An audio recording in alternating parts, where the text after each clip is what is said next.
Recording. Hi, YouTubers! So, last week, last session, we started with going down to follow the music to a building which was hosting a birthday party for the oldest woman in Corton. Dead end. Aramel and Reardon went and talked to someone that is now dubbed Firetop, who said to come back the next day. Um, and, as all uh, shady people, they believed him, so they headed back to the inn and sunrise to have breakfast. Wait, no, yeah, to at sunrise to have breakfast and go to sleep. Valakad went straight to sleep, no breakfast, had a vision of another plane of existence. Um, After everyone waking at near lunch, um, and Reardon walking in on Valakad in the bath, Um, we went down and had lunch, had a conversation with a halfling cleric of Roshan about Durkar needing an order. Then Aramel, Reardon, and Balakad went down to see this Firetop, where he said the Elveses were back and asked what Balakad was, which the reply was, of course, a sailor, because that is what a Balakad was, or is, or something. And then a human, and the ass then stabbed me and licked my blood off of his knife, because that's very sanitary and not gross at all. Um, we asked about the children, to which he replied that we knew who it was, implying Burton.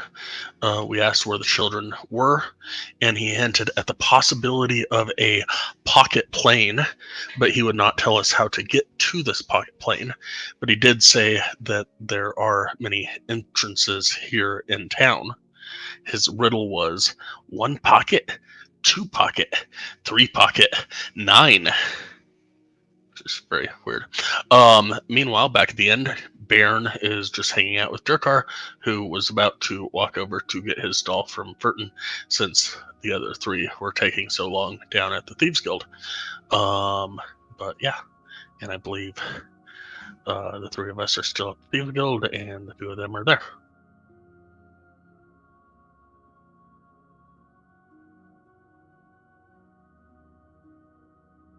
And now with Durkar taking a powder, what are we going to do? Did Baron go with Durkar? Yeah.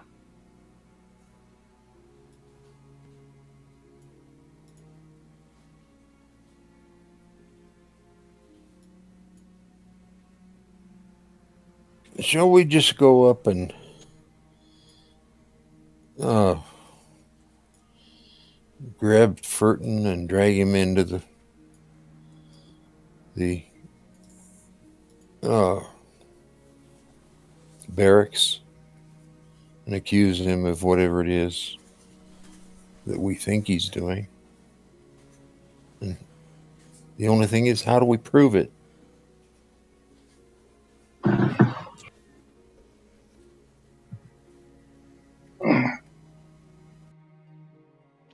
That seems to be the question.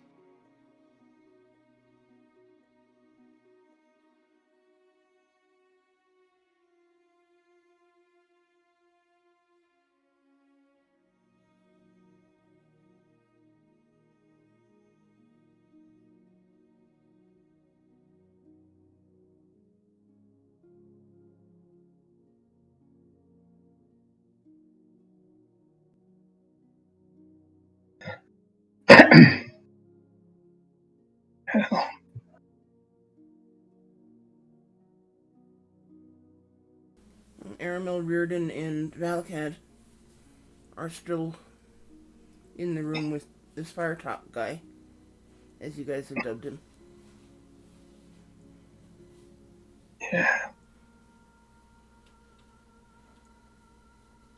Yes, and he's not being very cooperative as far as giving us any real information. It's all riddles.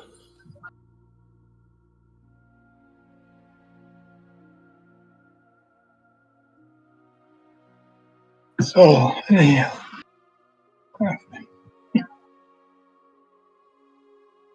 I'd say we go back up to the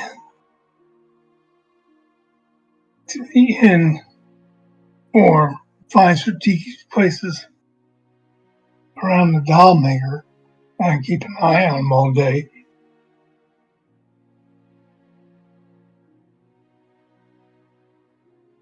Well, I guess we can try that.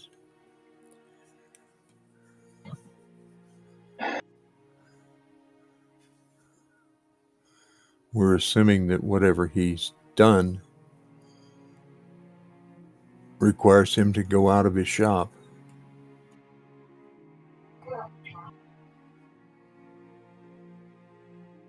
Yeah.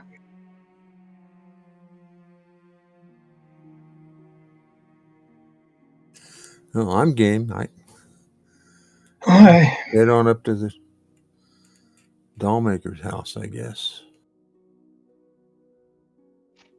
As they're leaving, I'm gonna hang back and ask Firetop, what do you mean not being human?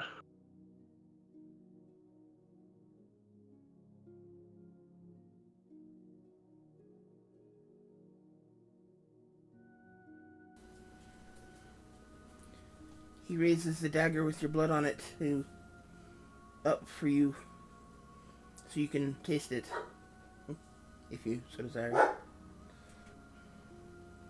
And he'll say, "See, taste. Not I will human." put one finger into the blood, because I'm not licking where he just licked. And then I will put it up to my mouth and just barely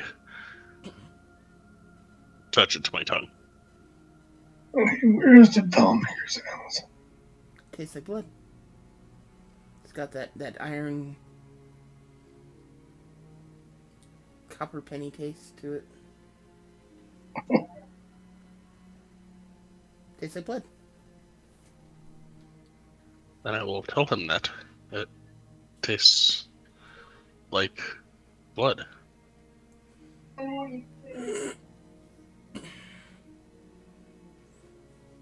He nods and he says, "But not human blood."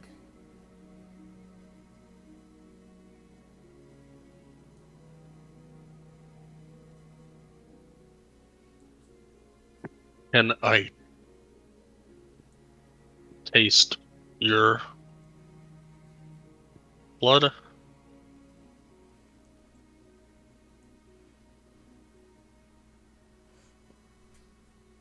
He kind of chuckles and he wipes off the blade of his dagger and he kind of pokes himself in the arm with it, and the tip of the blade is covered in his blood and it's kind of slowly running down the edge. And he offers it to you. Different finger, poke in, go up to the tongue. Tasting different.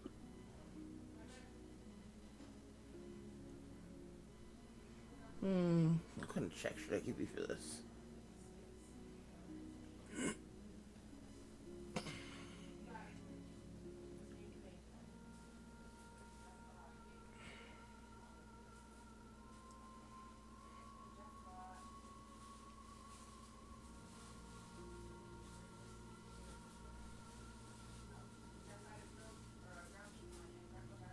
Perception, I guess.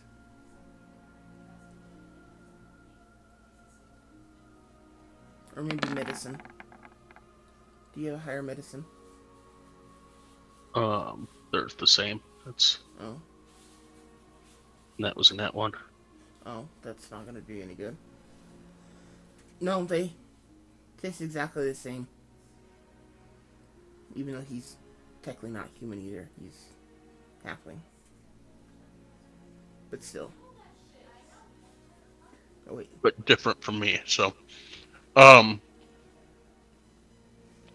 Wait, is I he- will just say I see.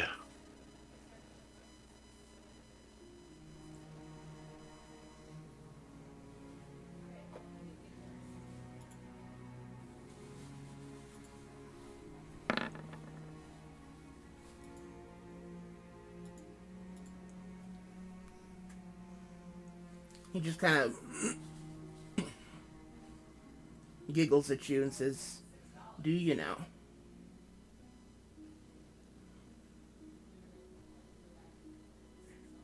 I do.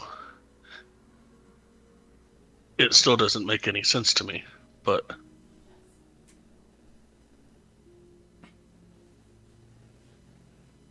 apparently I'm not human. You learn.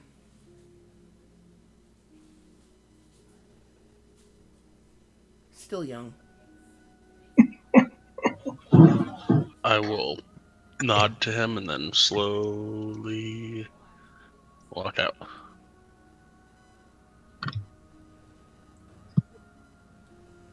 And then head up towards the others. Are you watching him as you walk out? Yes, definitely. Okay. I do not trust this weird dude that's... Stabby, stabby. I can't believe I actually, tasted my blood. Or his blood.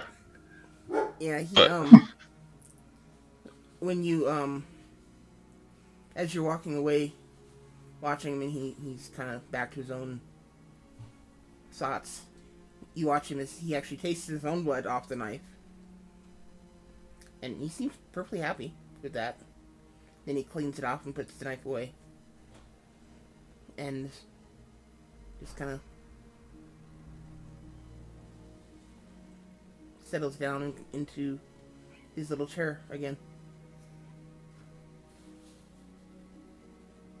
alright.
Okay, so without Durkar here, I don't know that we can do the whole RP for getting his doll.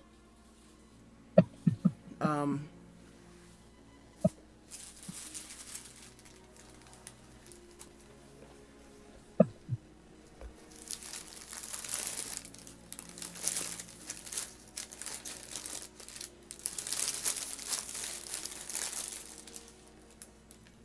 An insert for next week and call it, this happened before we confronted Verton. is that what you guys are doing? Is confronting Burton? What it sounds like.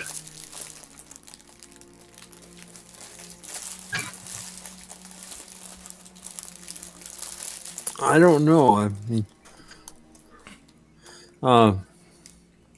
I think we are pretty well convinced that Furton's the guilty party.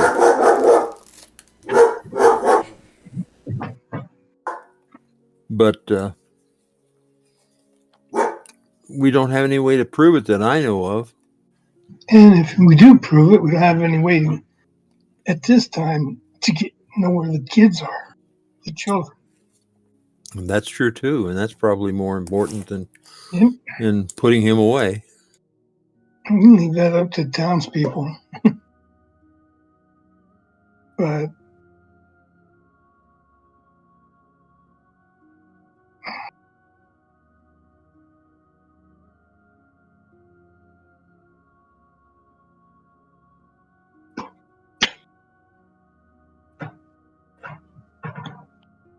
Have we missed any clues?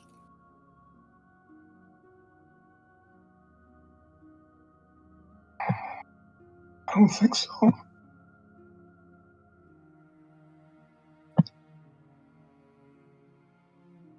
I I mean, don't. he followed a lot of false trails, but didn't produce anything. That's the thing, and uh, I don't see how we can solve this with what we have. But then again, the DM insists that we have enough. So Firetop insists we have enough. Well, that's true. Well, I'm not sure I trust him. I don't.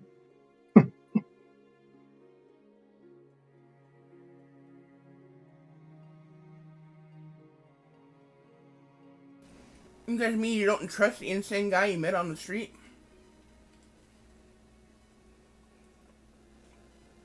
Can I do an insight check on my memory of what just happened down there? Sure. What are you trying to figure out? If I trust him. The insane guy that also said that I was not human and was tasting my blood and made me taste my... Yeah. Yeah. No. Yeah. Yeah, give me an insight check.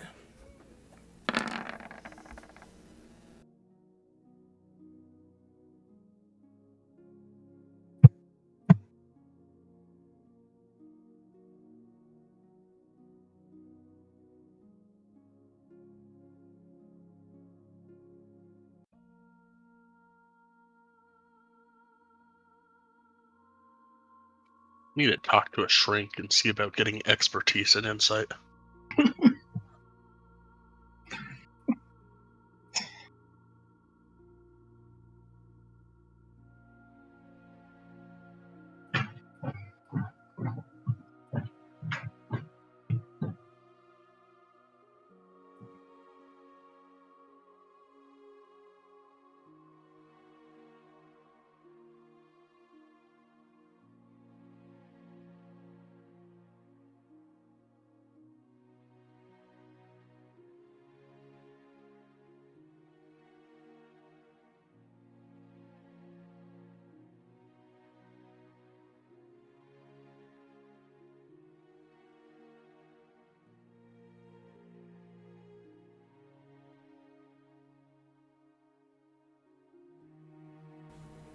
Well,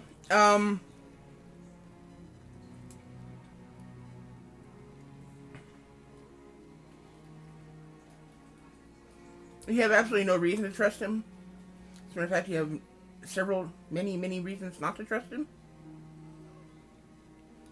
But for some reason, the things he says just have that ring of truth. And I will admit, you mentioned as much to everybody else, for obvious reasons, because, Thieves Guild and thieves looking over at Reardon and Aramel. No offense. I shouldn't trust him, but I kinda do. I as far as I know, I'm human. I've always known that I'm human. But this strange connection with Estra is in and of itself strange to me. And if by tasting my blood he really did see something that I can't see, then maybe he is correct about this as well. It feels like he might be.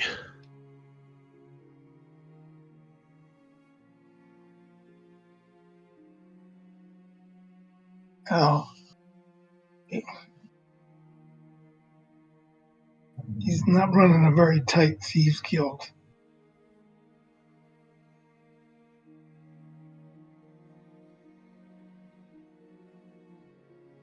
He's got people running the streets. nothing should happen in this town, as small as it is, that he doesn't know about, legal or illegal. So, him not directly answering her questions baffles me, since we're members of the guild.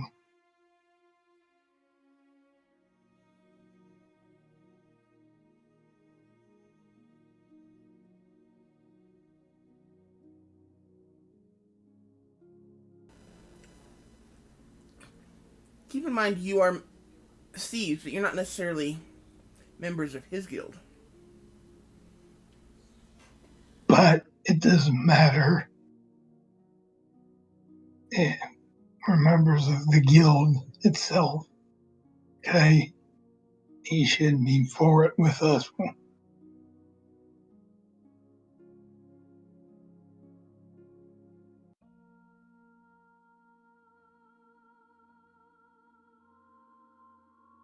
We weren't asking for anything but for information.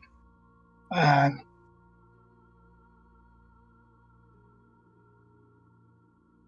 I mean, we got more out of the person who talked to me first time I went put my ears to the ground to find out every information. We got more from him than we did from the chief of the guild.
I'm sorry, I don't have anything else to add.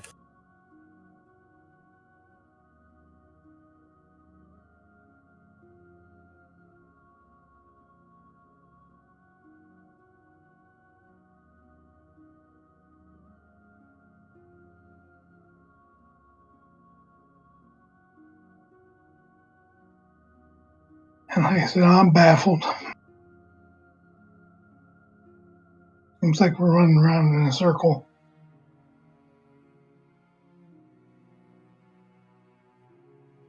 And the only prime suspect we got is the dumb.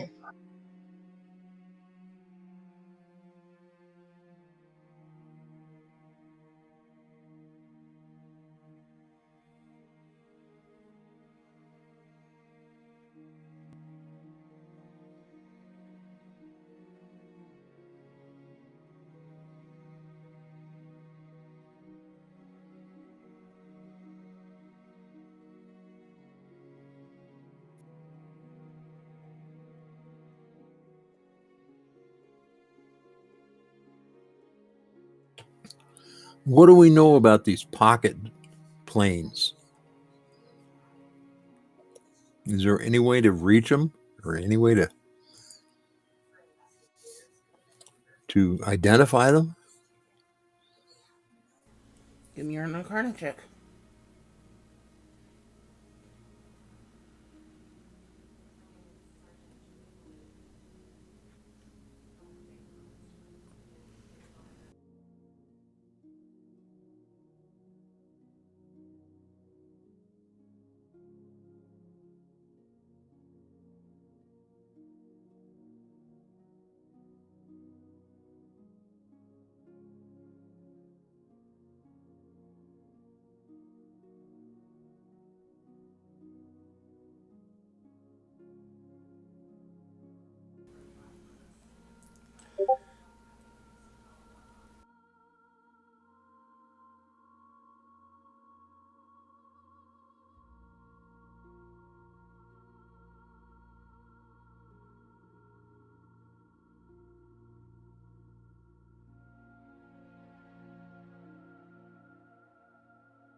Okay, Aramil, what do you know about pocket planes?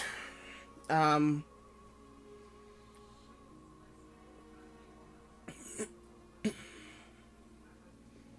Pocket planes are usually created for specific reasons, and when that reason no longer exists, the pocket plane generally tends to cease to exist.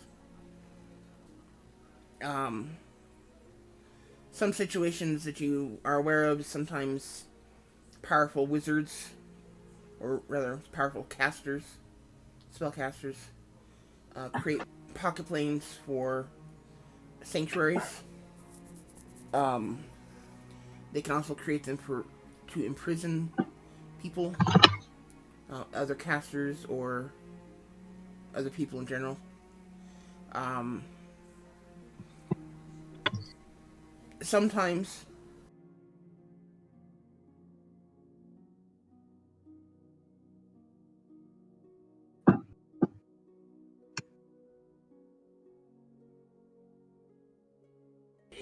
sorry, give me a second.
Okay.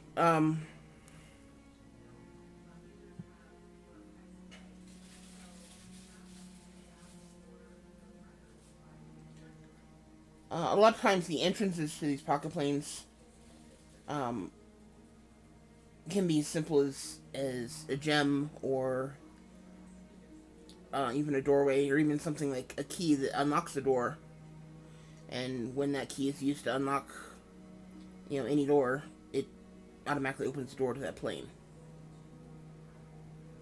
Um,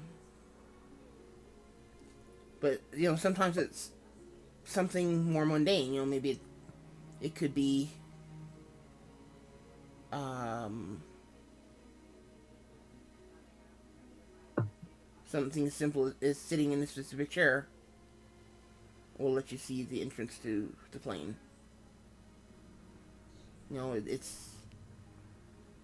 It's all in how the creator of the plane designed it.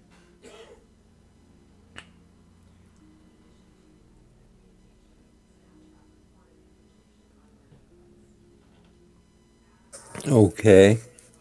Now, we think we know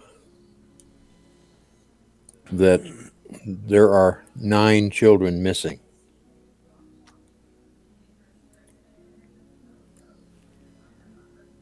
Can you confirm that? You talking to me? Yes. Oh, yeah. As far as you know, there are 9 children missing. All right. How many dolls does Furton have on display in his shop? Nobody's bothered looking.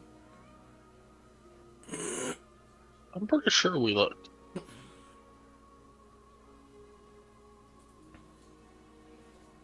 Okay, there are currently 12 on display at his shop. Yeah, I was gonna say there was a lot. It's like 2 shelves worth.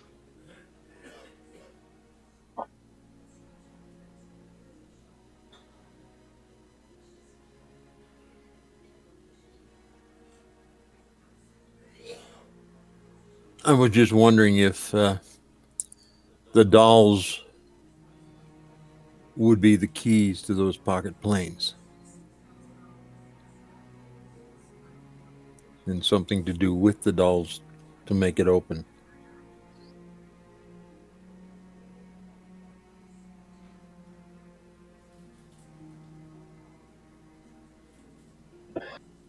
On that train of thought, have we seen him walking around with a doll?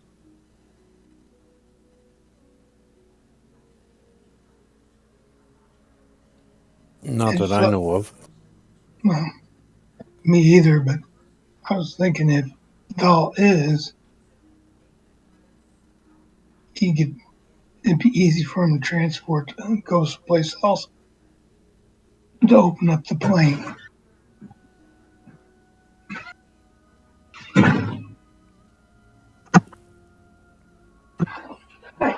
It might be as simple as placing a doll into a particular spot on the shelf, or maybe even in a chair inside his shop. But how do we determine that?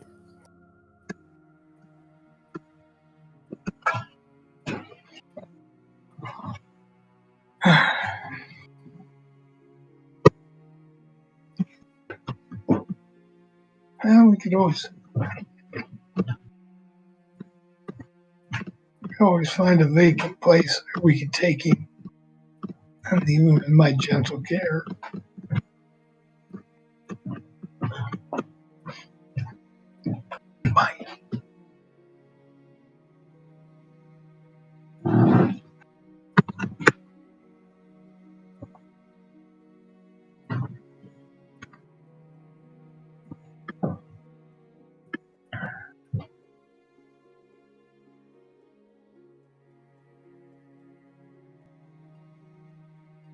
So you're advocating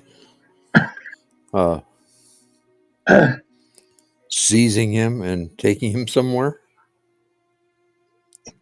Yeah, somewhere where we can be together quietly.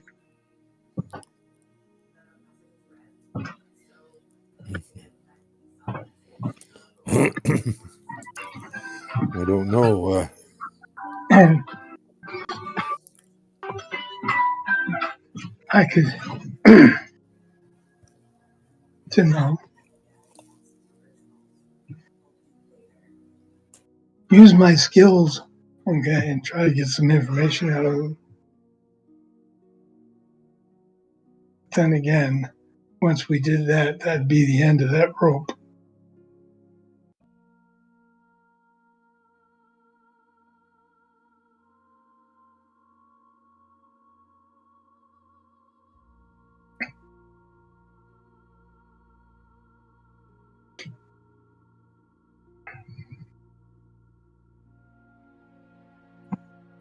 I can see where that kind of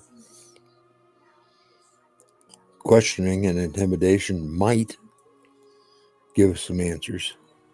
But if it doesn't, then what do we do? Yep.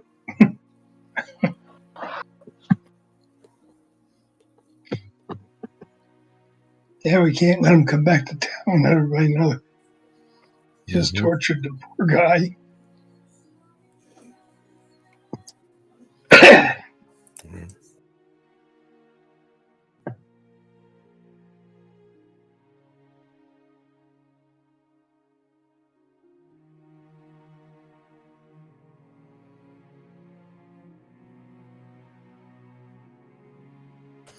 Would it help if when we go with Durkar to get his doll, that one of us managed to steal one of the other dolls and take it with us? I believe he already got his doll.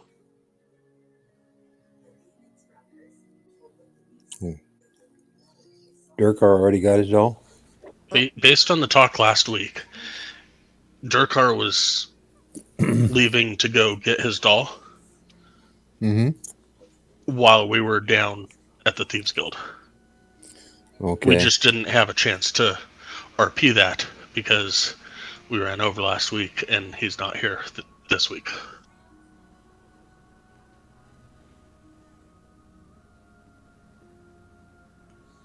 All right. Well, is there some way to seize one of Furton's dolls and see what happens if we take it away from him, away from his home?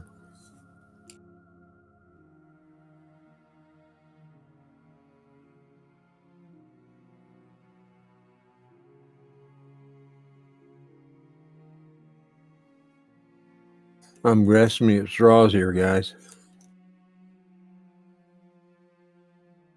Hey, I said, I'm ideas.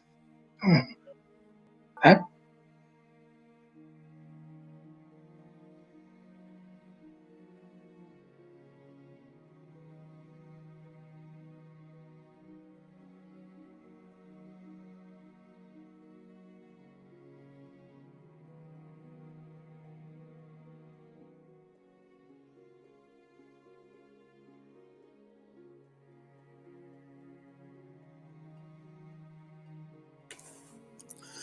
I feel like maybe we've missed a clue someplace,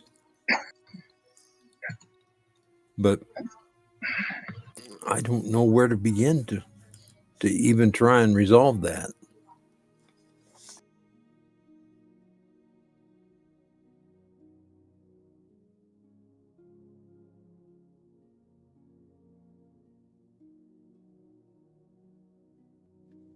Out of character.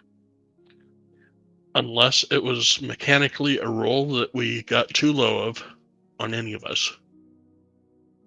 I can guarantee you that I have meticulous notes on this.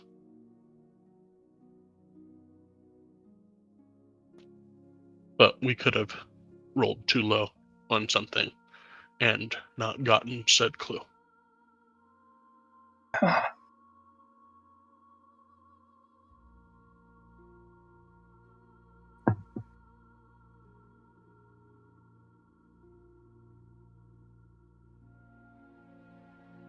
so we go back in our memory and try to bring up everything we done. We'd have to roll what?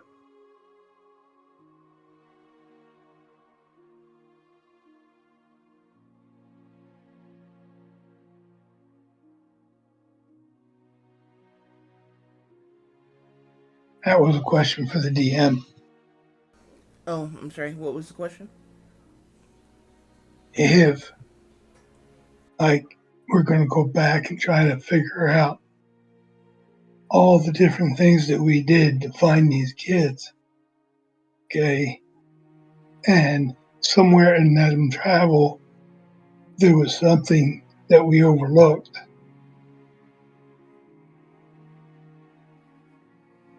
It may be more prevalent in our memory. What will we have to roll? Find to see if that was see if we could find another clue where the children are.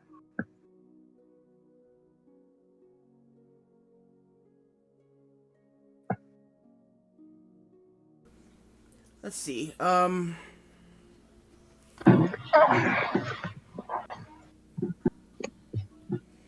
many of you have actually been in the store? We've all been in it at one time.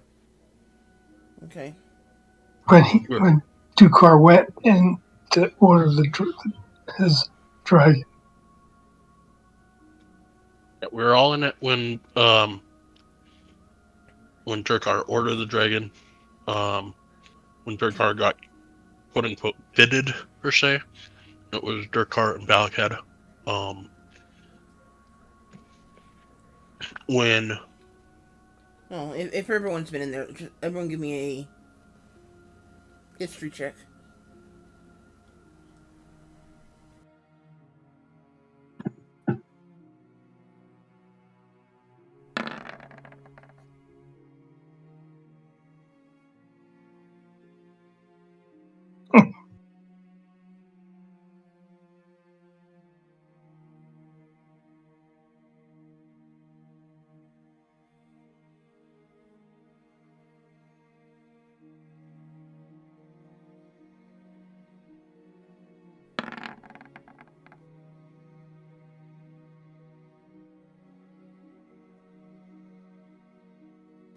I guess it wouldn't be fair to leave out Durkar.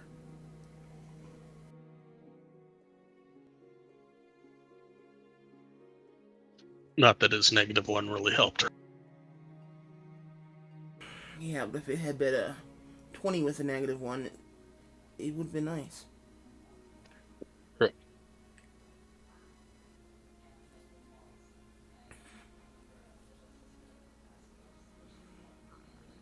Okay, so it looks like the highest is what, 15?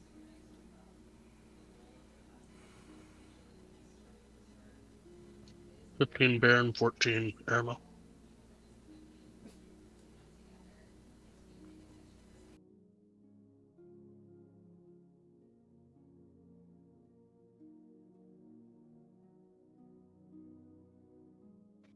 And if it helps, Baron has, build a couple of these dudes. Baron has what? Dispelled a couple of these dolls. Not as Baron. many as he'd like to have dispelled, but I don't think he's actually succeeded yet. Has yeah. he? He succeeded twice, and he has not succeeded 3 times. Oh.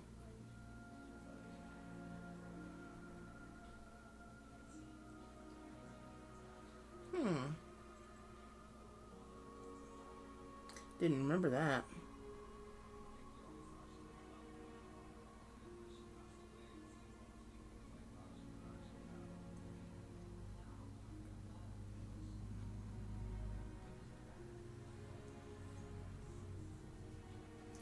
You remember...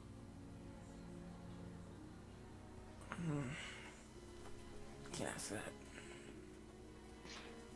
I feel like one of the times was the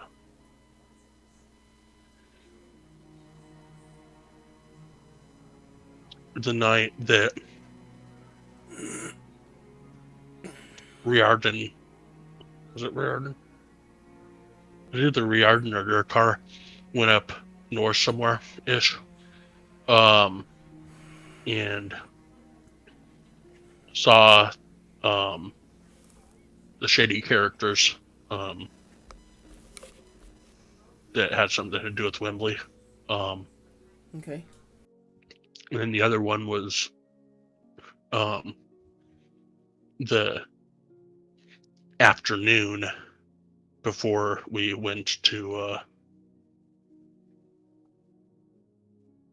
over to lay the trap for the Wembley shady character peoples. Okay. I've tried twice since then, and both times failed.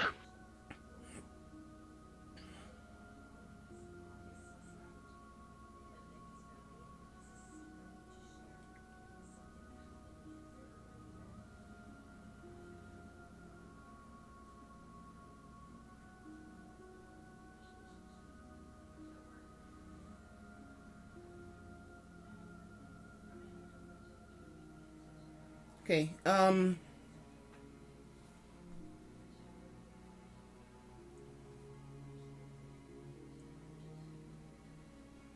all the times that Baron and Airmail have been in and out of this building, having looked over the dolls, which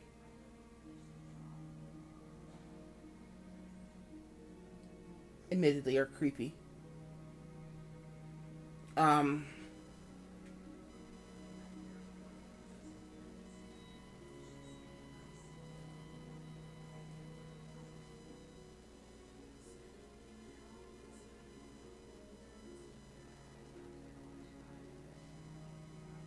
Airmail, you notice that on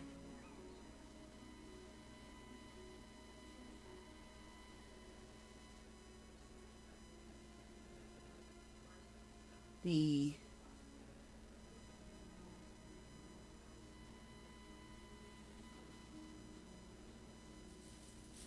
doll on the top shelf, all the way to the left, is missing about a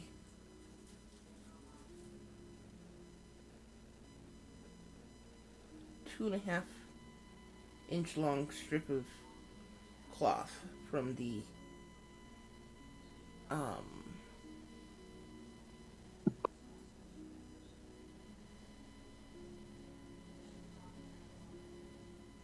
don't know, about the right hip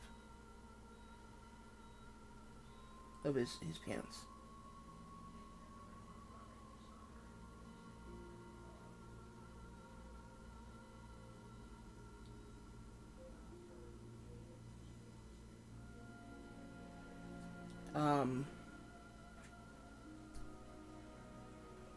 Proportionally, that matches the size of the strip of cloth you guys found at the first house you visited. If the the clothes had shrunk down to the size being worn on the doll, it would be about that size. Does that make sense? It could make sense. What do you mean it could make sense? Well, you're suggesting that this missing piece of cloth, the piece that we found, came from that doll.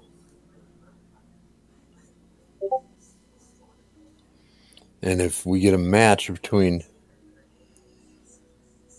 the scrap of cloth and that doll, then we can place at least one of Furton's dolls in that window. And that gives us more help than we've had so far.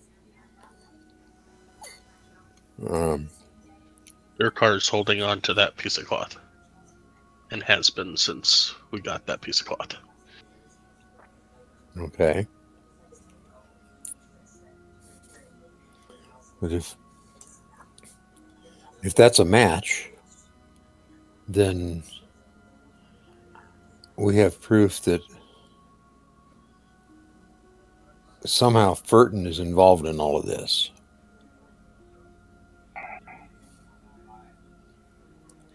Whether it's a case of the dolls become animated and are doing the kidnapping, or that Furton is carrying the dolls along when he does it. We still don't have that clear. But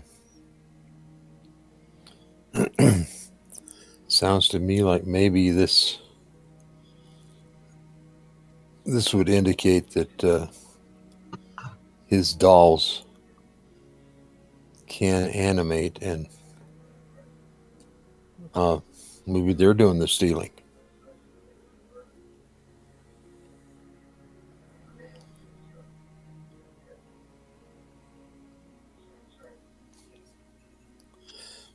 The problem that we have is that we can't really get access to those dolls without accusing Furton.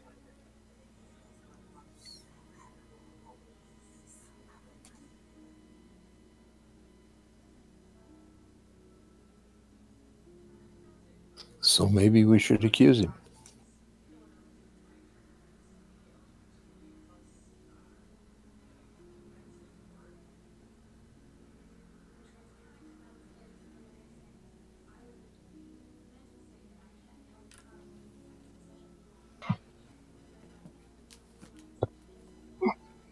Maybe what? I didn't catch that last bit. I said maybe we should accuse Furton. Maybe this is a case of these dolls are related to Chucky.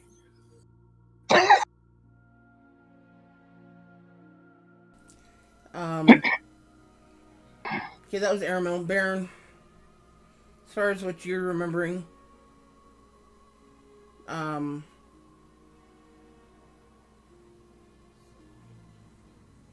As you look at these dolls, you're not quite sure what it is, but something about them seems very familiar. They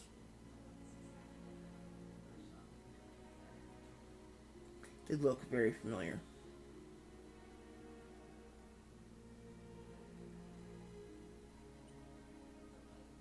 You just can't quite put your finger on why.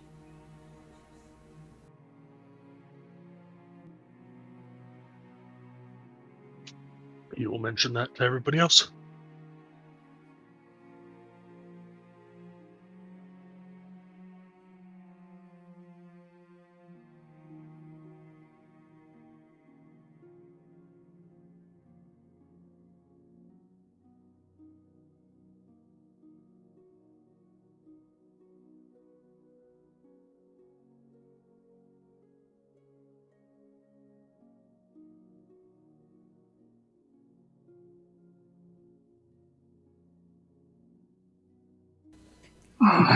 Keep in mind, Baron's kind of been the one that's, during the conversations with families and such, he's kind of been the one standing in the back and just kind of looking over pictures and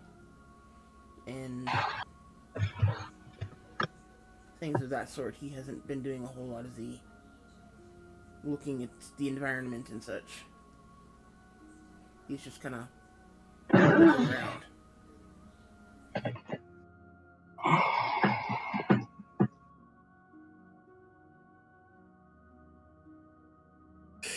In looking at the dolls on Furton's shelf, do they have similar characteristics to any of the children that have gone missing? Either in their appearance or in the clothes they're wearing?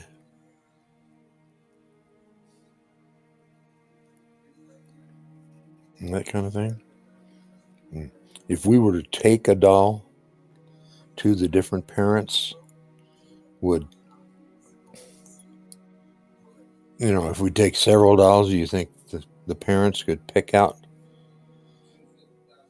the doll that represents their child?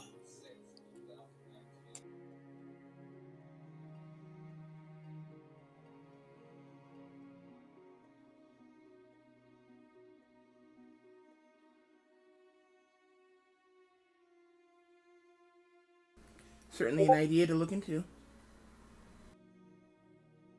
Don't know how we'd manage to get it done, but I'm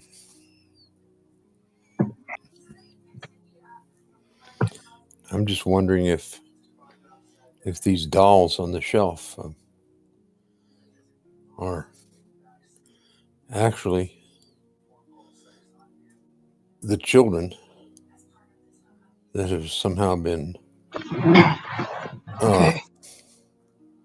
frozen, or not frozen in the sense of ice, but rather they have been unanimated, so they're on the shelf.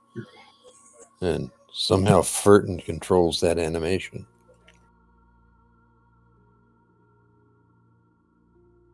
And how else would fabric from a costume end up at a crime scene? Yeah. And He mixed the dolls for the kids that are missing, right?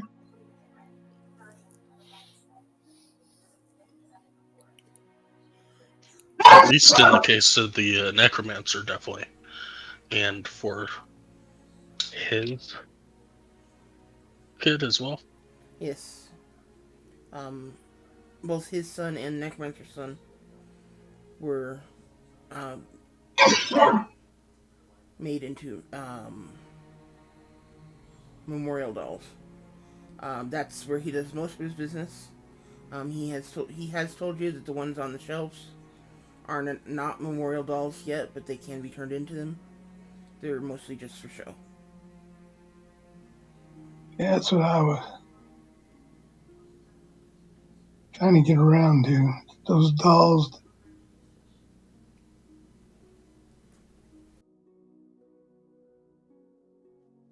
We He need to is buy. he's really good with illusion magic. So what if these dolls? What if at least 9 of these dolls that we know of, and maybe some extra kids somewhere else, are the kids,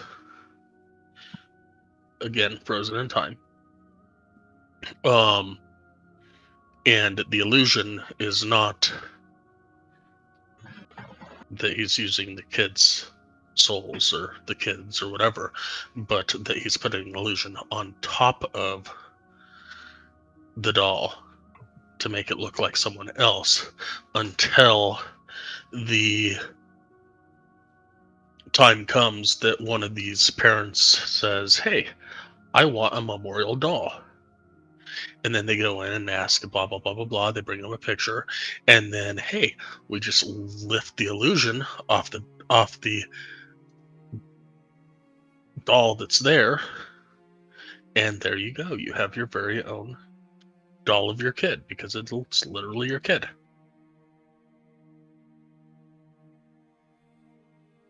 That was my next question. How many kids are in town left? There's a lot left. Like, I want to say last week or the week before, said there was like probably around 70, 80, 90 kids, something like that.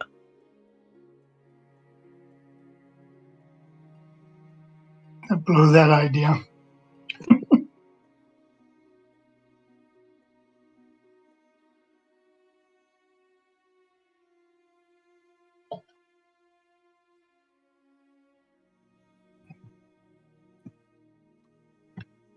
But if he's got $12 on the shelf, one of them being his own son, that would leave 2 kids that are unaccounted for.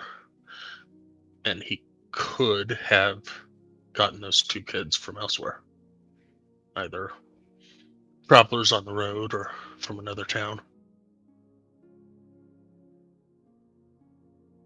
Yes, he could have. And if, as you say, he's very good at illusion magic, he could probably be able to take a photograph of a child and superimpose that appearance onto one of his dolls.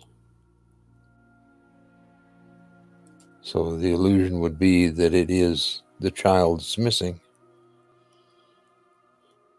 But it's just a random child that went missing that he's taking advantage of that situation to create the memorial.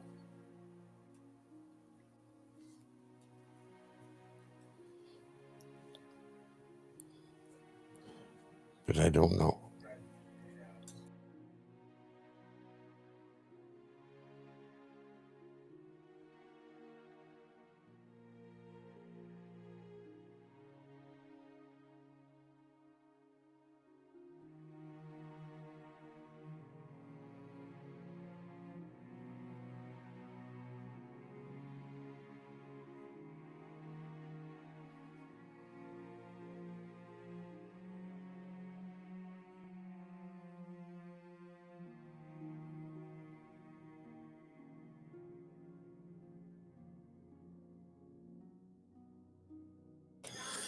We already know that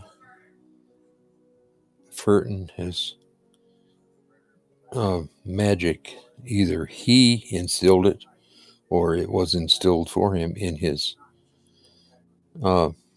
cello. And we don't really know the extent of that magic. Just that we do. We yes, I told you guys. His cello can cast friends, command, and suggestion. Okay, well that might certainly be enough to create the illusion of an identity. Well, that wouldn't. None of those would be able to cast an illusion spell.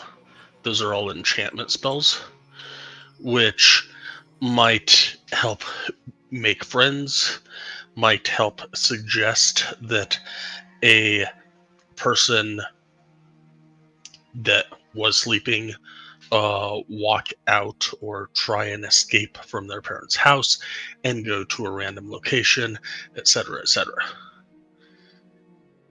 But he has admitted to us that he uses illusion spells for his dolls.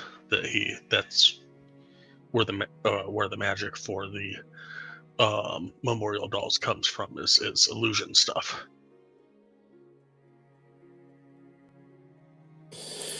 Okay, well, I think Now that we convinced yourself more that this is the guy who took the kids,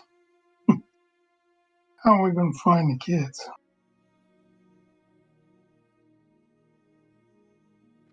If you cast suggestion on let me find on Harry, who is the first parents that we went and saw, where their car found the cloth, which is missing from one of the dolls on the top shelf. If you cast suggestion on Harry, and Harry got up, got undressed from his pajamas, put on normal clothes, and crawled out of his window, because he always kept his window cracked, but it was fully open, and there was blood and a piece of cloth kind of thing at the scene, then with suggestion, Harry could have walked wherever he needed to walk to where Burton was able to then do whatever he did and shrink him into a doll and take him back to the shop, put him on a shelf, and put an illusion spell of someone else on him.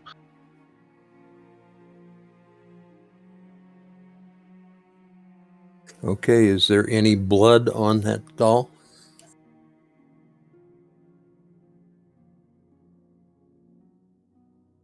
Not that you recall. Yeah.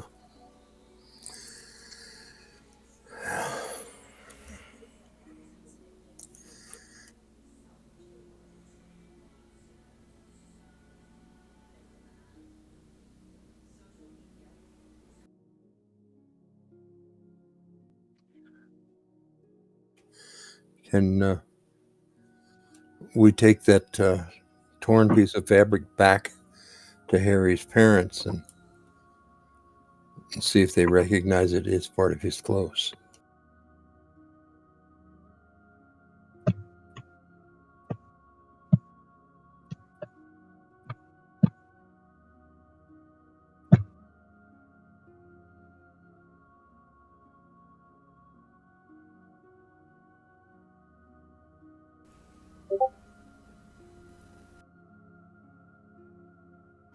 Sure.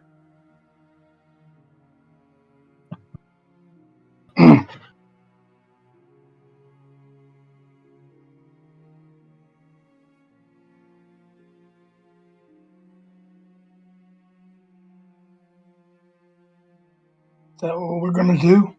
Did you guys not do that to begin with? I feel like we had, but I don't No, 100%. I'm not remembering what the. Yeah. I'm not remembering whether we asked the parents or not. That just seems like something that would have been organic. But I could Yeah, be mistaken. I agree, but you know, if at the time uh, whoever actually found that cloth thought, well, this is a piece of cloth from whoever took the doll or took the child, that it wouldn't necessarily be the child's clothing.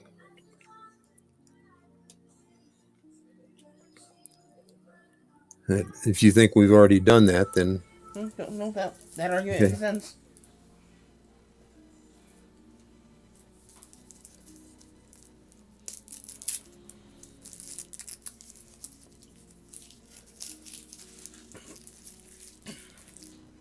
So it is what, middle of the day?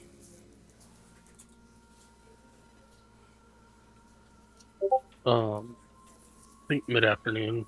Yes, we woke up at lunch, and then we went down to the Thieves Guild.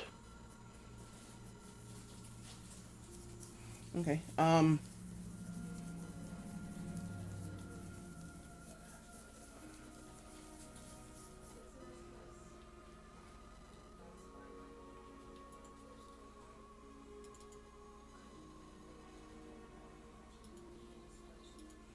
You make your way over to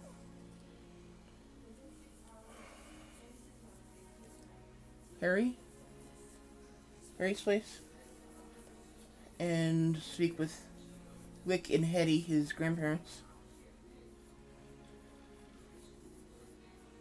Um,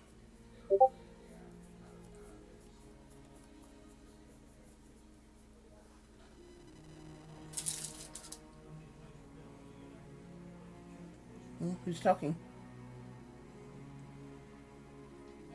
I will, Valakad will, um, knock on the door, I guess.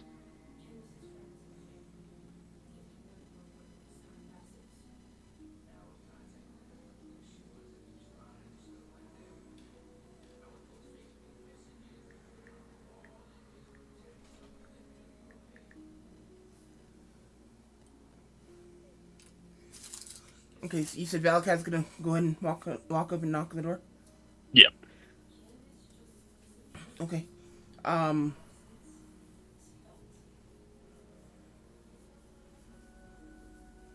Wick answers the door. He's an older halfling. Um, he looks at you, hopeful. Kind of looks back and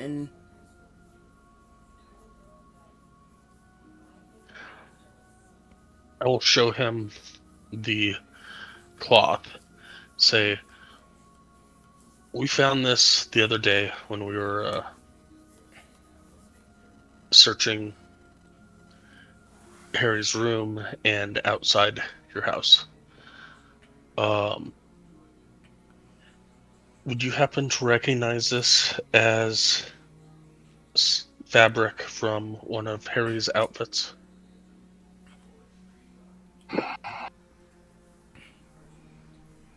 We are really close to finding the culprit, and this could be the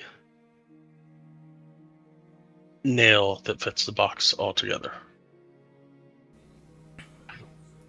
Totally not mentioning coffin because obvious reasons. yeah, he takes the cloth in his hand and kind of runs it through his fingers, and he says, "It looks familiar.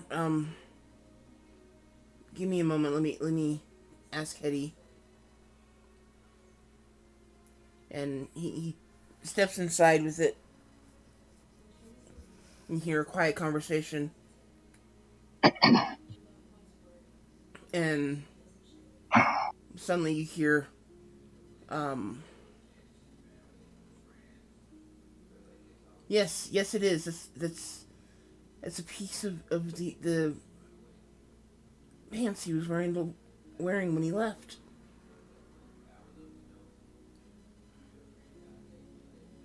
And she comes running to you and says, "You found him. Have you found him? Do you know where he is?" We're still working on finding where he is, but we believe he's safe.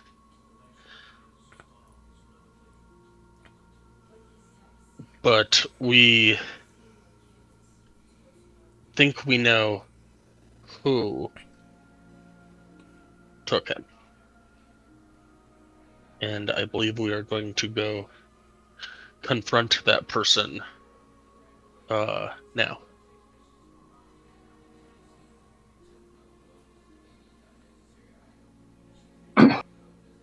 We just needed to make 100% sure that this cloth, was his. And both Wick and Hetty start getting their jackets and their hats, and they're like, "We're coming with you."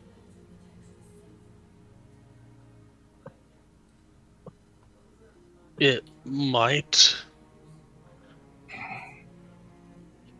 be best if you just let us handle it. I understand that you're in a lot of pain, and I understand that with all the uncertainty that you want this over, but I don't want anything happening to you either.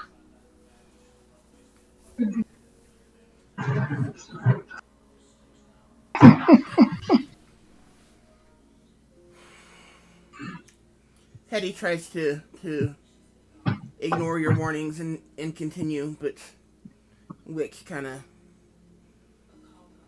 calms her down and talks to her quietly and convinces her to stay behind.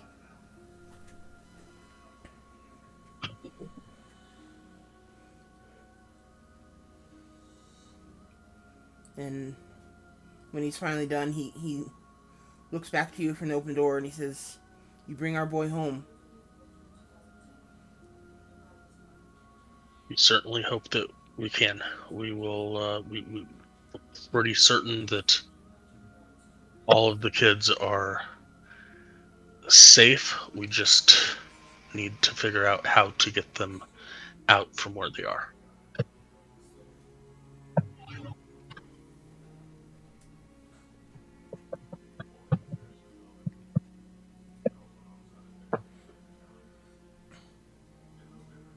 And we get the scrap of cloth back from Furton, or not Furton, Wick. Yes, Wick. I will make sure to get the cloth back. Okay. So that is pertinent evidence. Okay.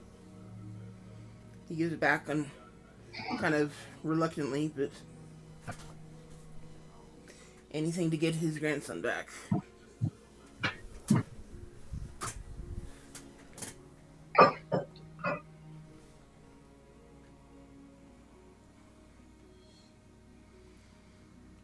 Okay, so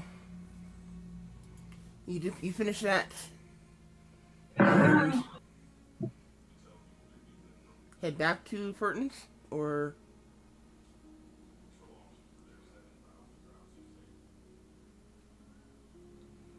I believe so. Is that what we're looking at doing?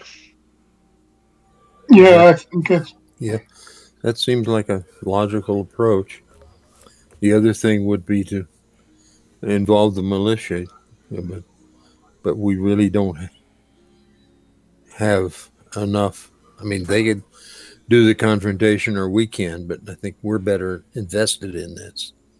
Every time we have tried to take something to Osric, he has asked if we want him to do that or if we can handle it.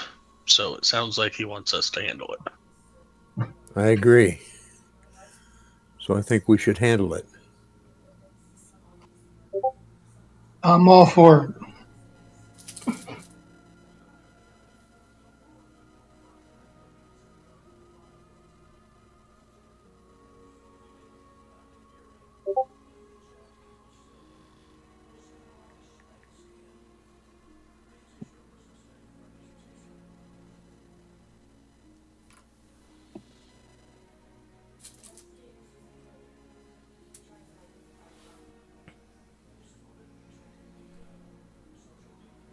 So I guess we walk back to Burton's.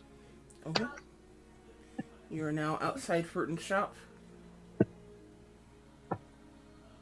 Yeah.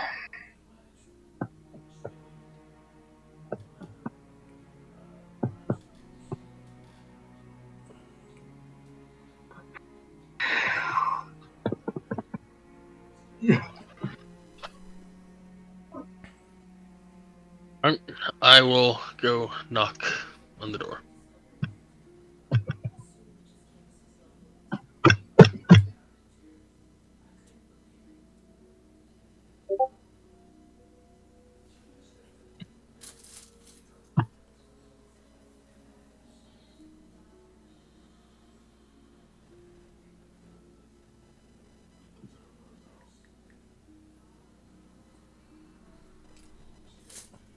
Okay.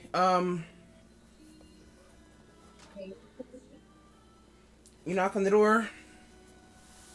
Takes a couple moments, but Furton answers, and he smiles at you and says, "Come in, come in.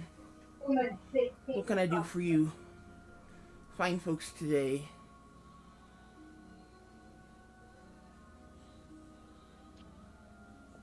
As we enter, I'll look back at Airmail and say, "Which one was it?"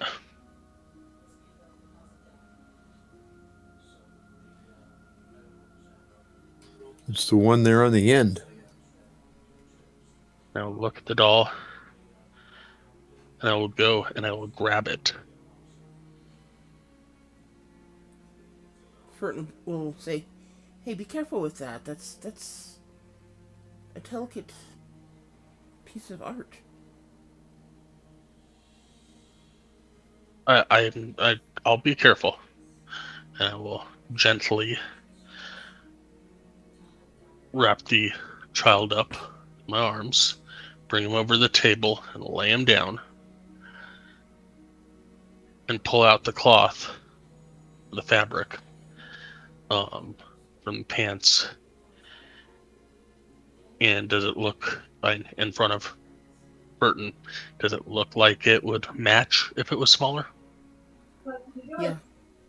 There's a nice little notch in it that makes it look like it would be a perfect match.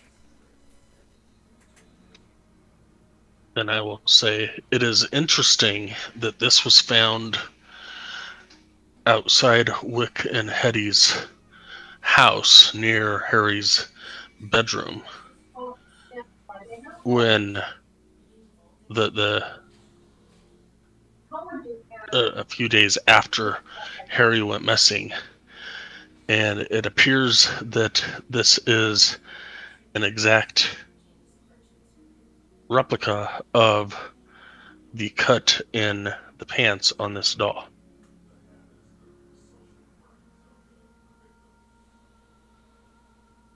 Care to explain why this doll would have the exact same cut of cloth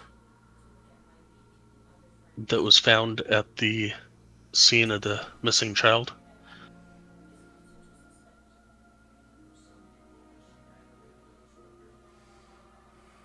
That's an odd coincidence.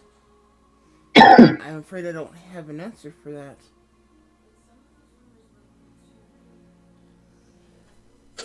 I don't believe in coincidences. Speaking of beliefs, do I believe him? Give me an insight check.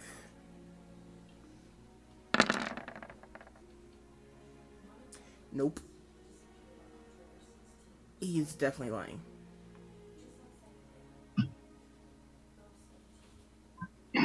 When I mentioned that idle hands are the devil's playground, you seemed to understand and agree with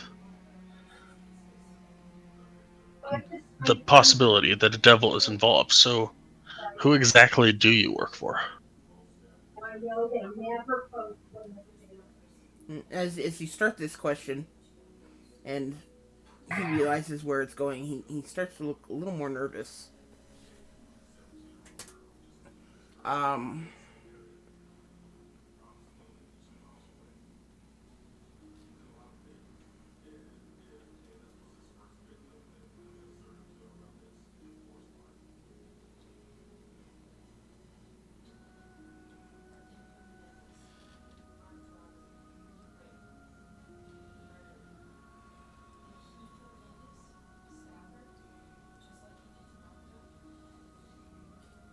and he'll say,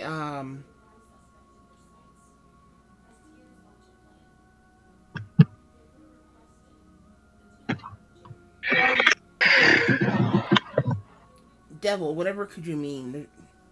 There's no devilry going on here.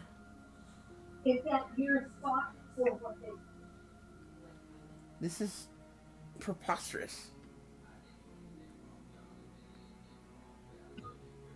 I think you should leave before I call the militia. Please do.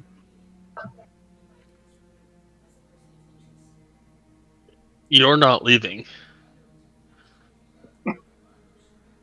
If you'd like to call out for the militia, that is perfectly fine, but you are not leaving this house. We have already discussed with Osric the possibility that you were involved a few days ago, and this last bit of evidence proves that you are involved.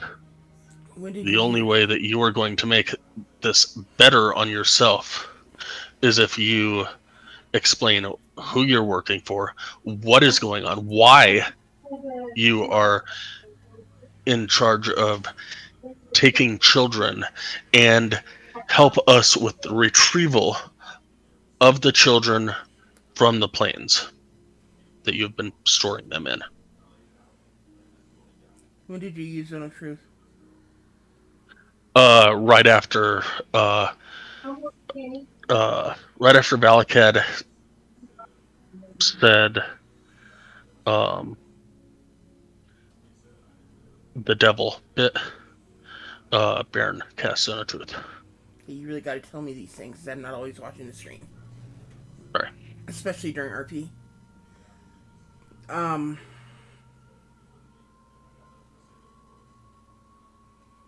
Okay, we need to backtrack that then.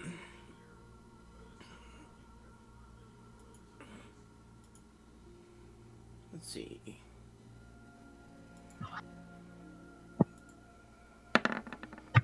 He gets a charisma saving throw.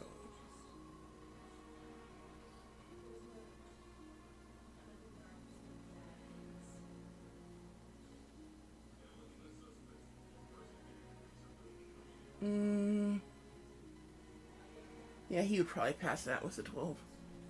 Roll of a 12. If your DC is 15. Baron says yes. Okay. Yeah, he'd probably pass that. Charisma is his caster stat, so.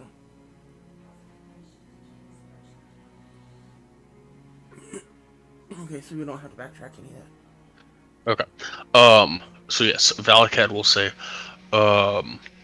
whatever I just said. What did I just say? About him not leaving.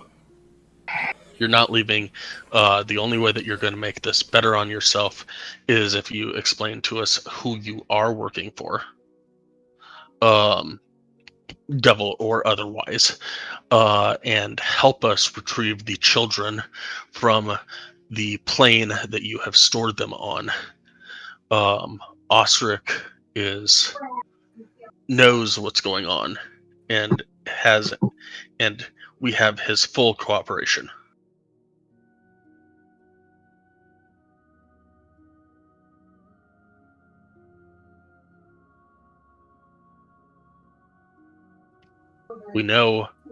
I know from the other night when you allowed me to play on your, what the hell does he have? He doesn't have the harp.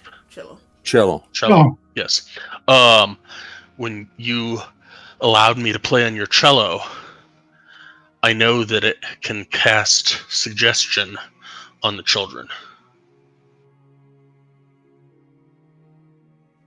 There's nothing at this point that you can tell us to weasel your way out of this.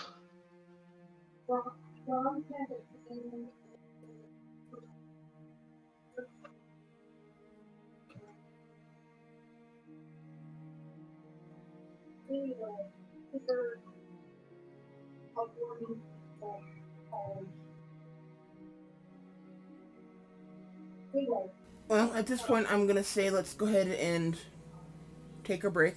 I know it's just we just really got started, but I have a map to finish before we can continue this. Okay. So we will get started then. Okay.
Oh, I can tell guys this.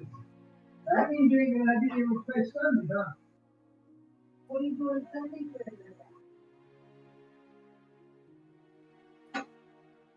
Oh, he's playing from his car.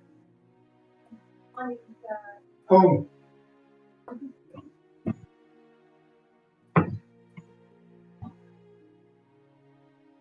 He went the other room.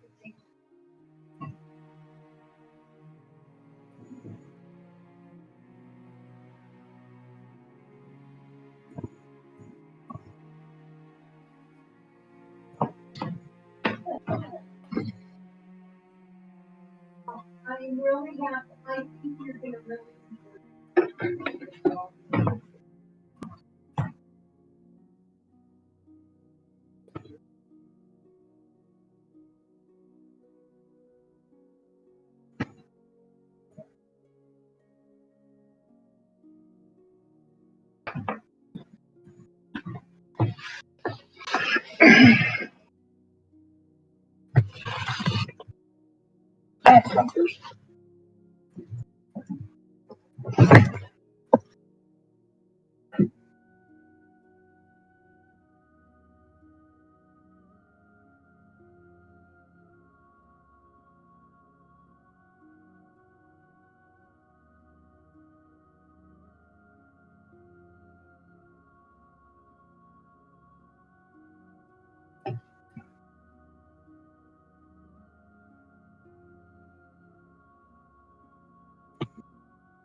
boy. You are.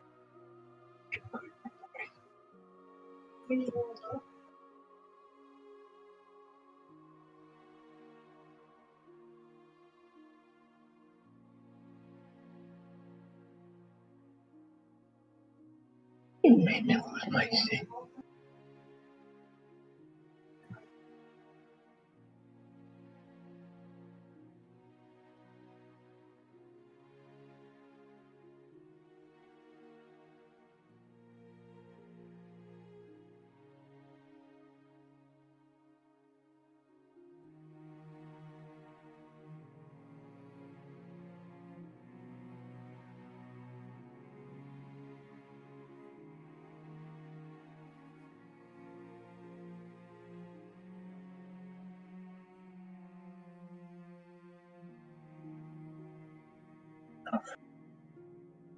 Where are you at?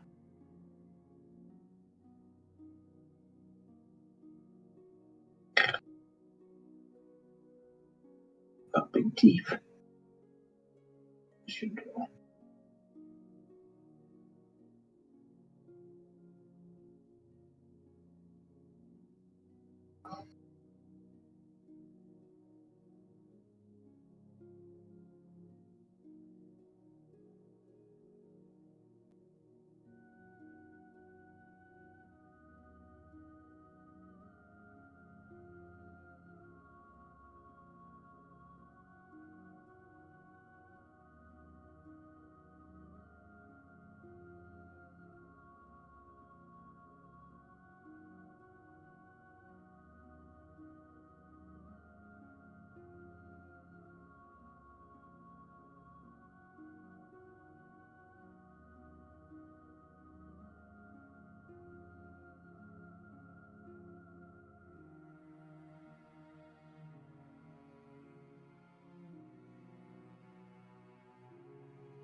I'm back. I'm back. I'm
I'm here. Here. Not quite finished, guys. Sorry. It's okay.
Oh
yeah, water's boiling. Okay, sorry, mommy.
I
almost finished her, I think.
Okay, you guys on the new map?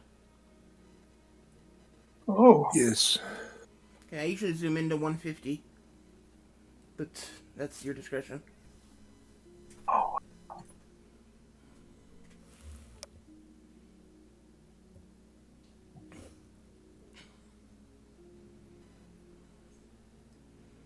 You guys are down at the bottom.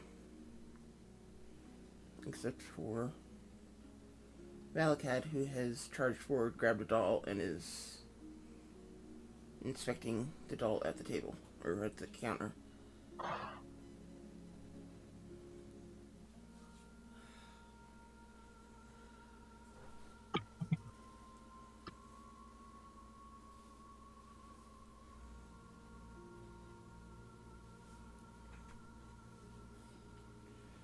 Okay,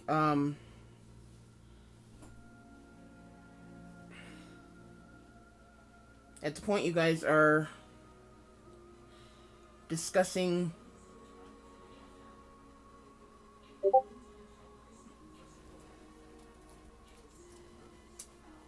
just a second.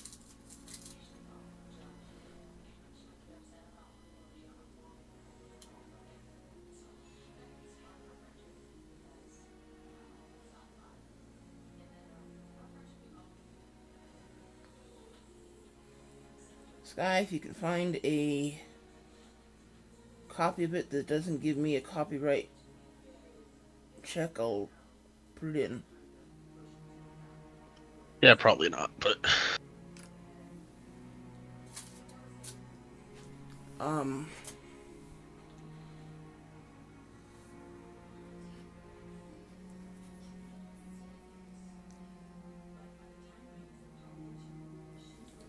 you guys have come in, you have confronted Furton.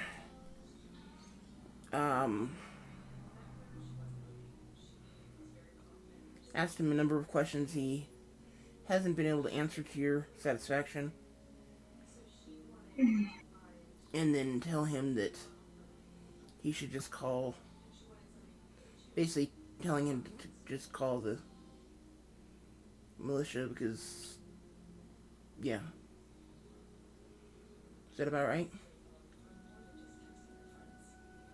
yep. Sounds right. Okay.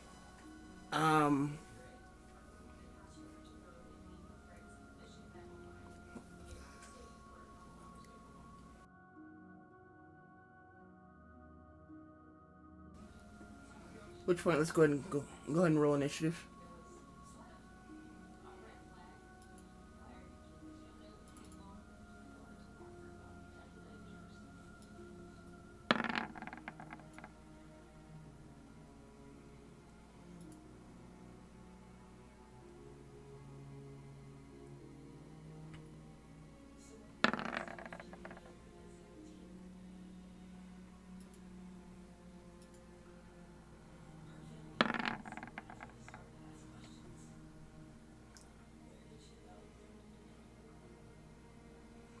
It's Malakad, Haramil, Baron, Durkar, Reardon. I think that's everyone.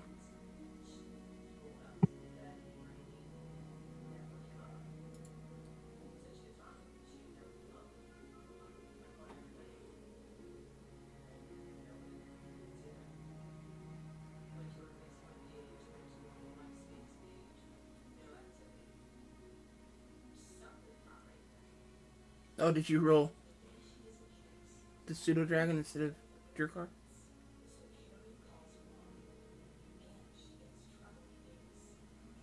Apparently.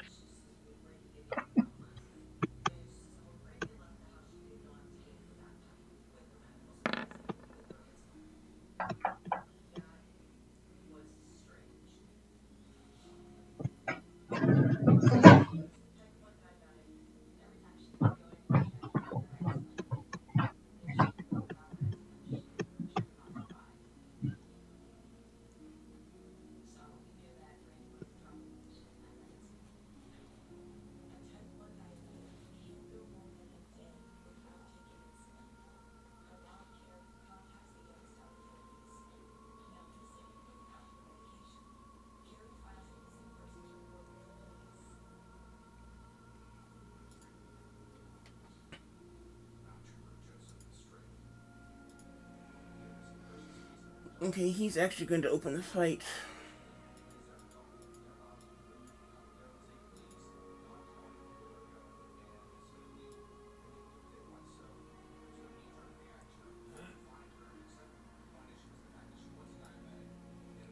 Um,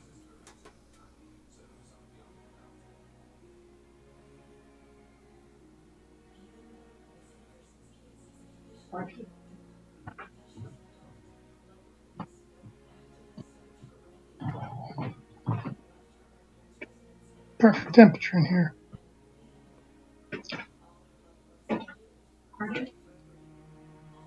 Yeah, what?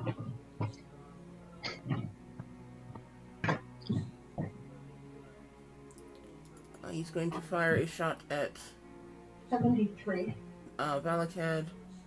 Any hotter than the air conditioner. Two at Valakad, one at Aramil. Oh crap, where'd it go?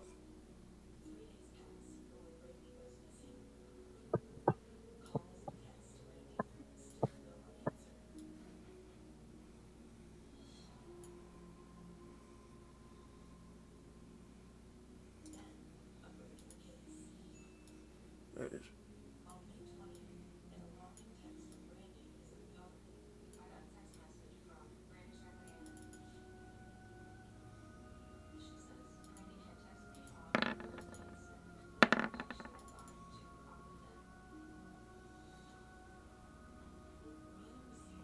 Okay, the first two are at Valakad, the third one's at Aramil. Any of those hit you, Valakad? 12, 15. Another hit. The Aramil's 27 hit you?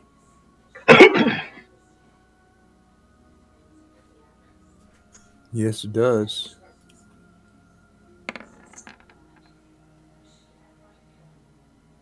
D10? What?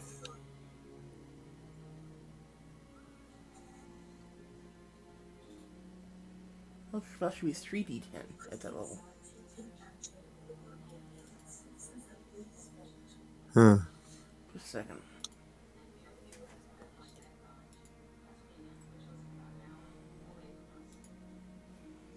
Shouldn't it?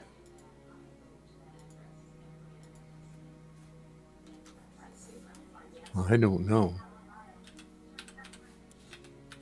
Give me a second, let me look the spell up. Maybe I'm confusing it with something else.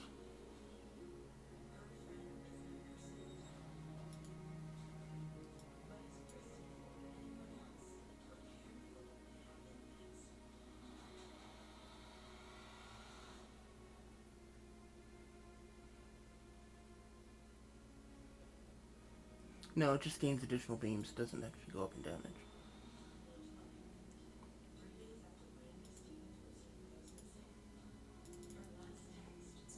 Okay. Okay, so 5 points of damage to Aramil.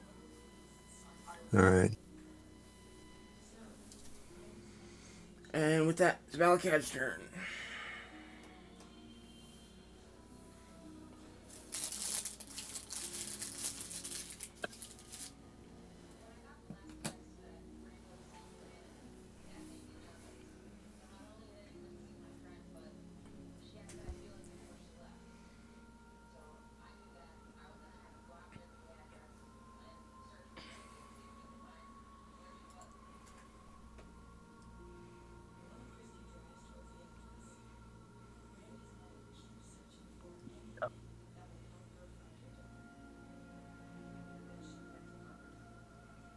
I'm sorry, what was that?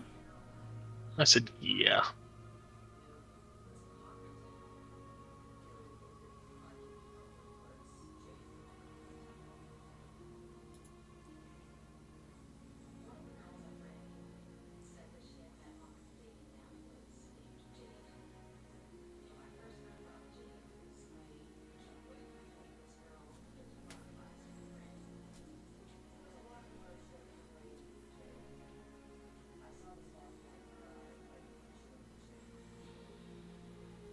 Yeah, I'm not really good with a bunch of stuff, so we're just going to toll the...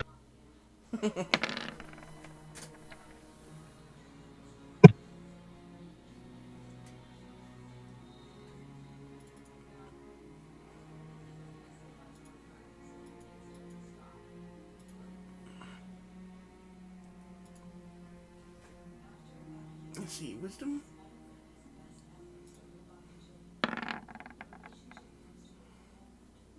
Yay! 5 points of necrotic.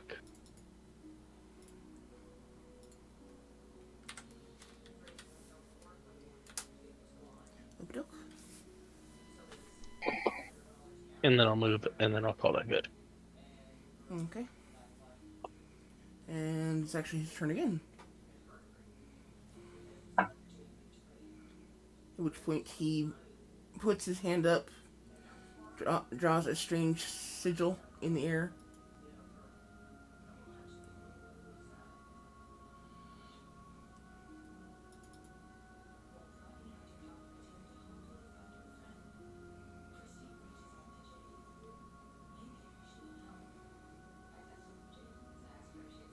Um,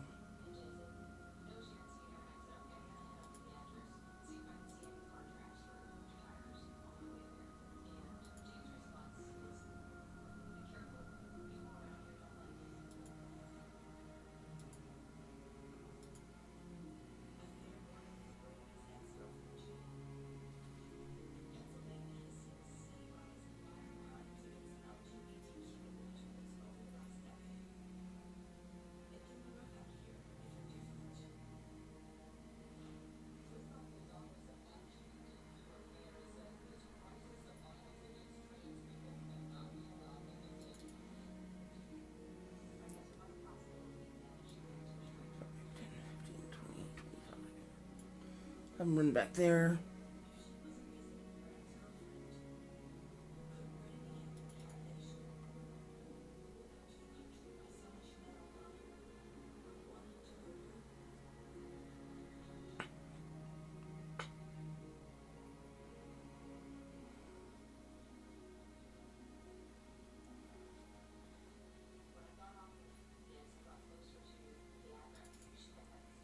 Yeah, I think that's pretty much all he's doing.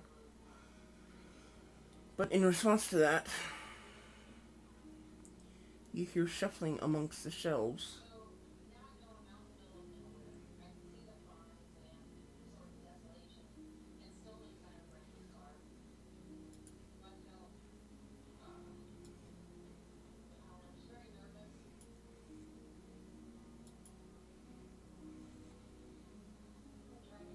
Oh, come on.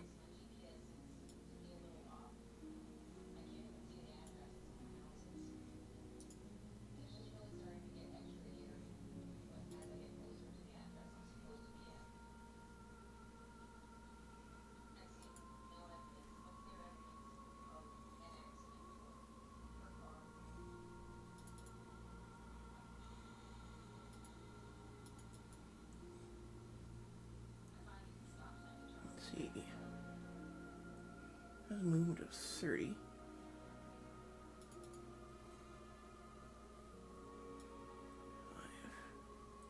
10, 15, 20, 25. He walks up to Airmill.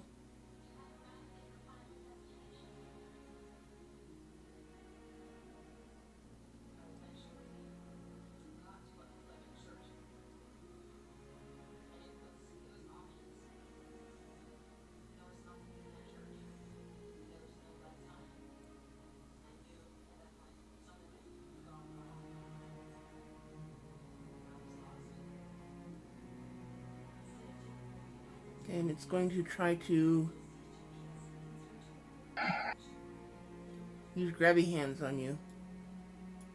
Just gonna reach out and start trying to grab at you. Ooh. I'm assuming a 22 hits.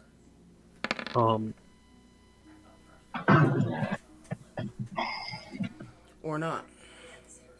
Well, It just turns it into normal. If I remember right. Sounds good.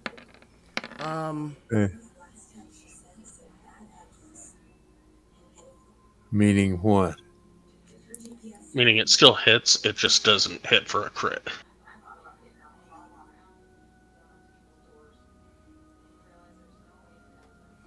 Okay, so it's reaching forward and it's taking a hold of you. It's got a nice firm grip on you. And you take 11 points of psychic damage each turn from it until you break the grapple.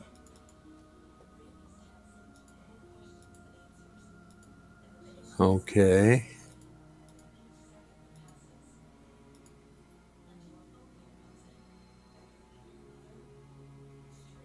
Well, sorry, I guess it's 2d10 damage each turn.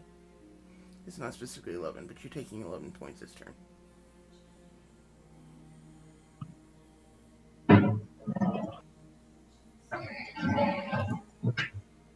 Okay, my token is not showing the new damage. I mean, I'm seeing it on my character sheet, but not on my token.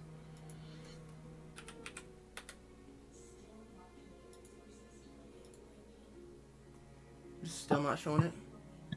Nope, I ain't either. Not so far.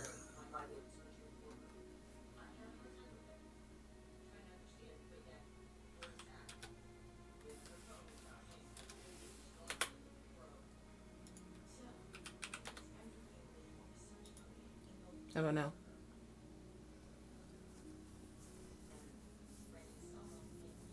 No. Okay. You're going to need to reset your roll 20. Sorry.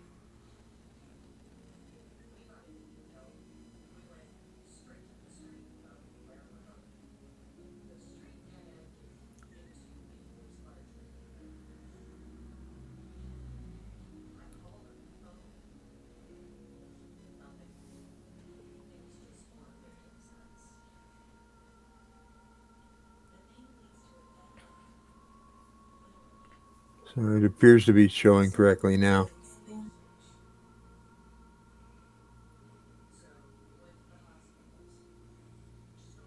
Okay. What was that one? This one is going to attempt to grapple Baron.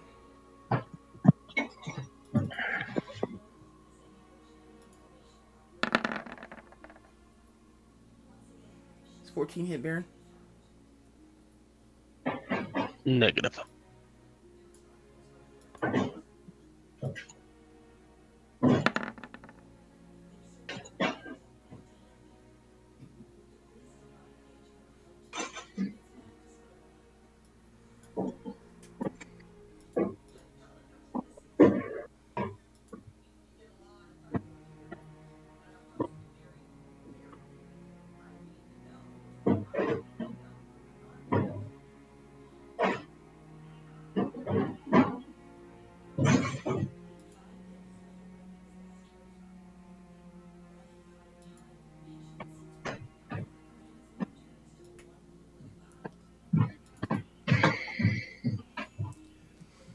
Okay,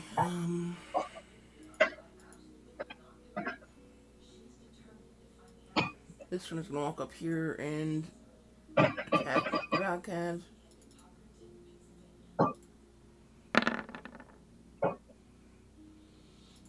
Negative.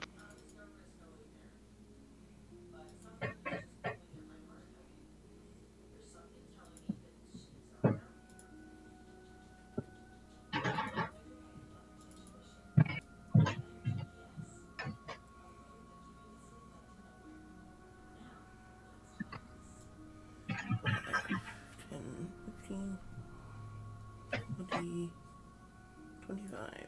That's Baron.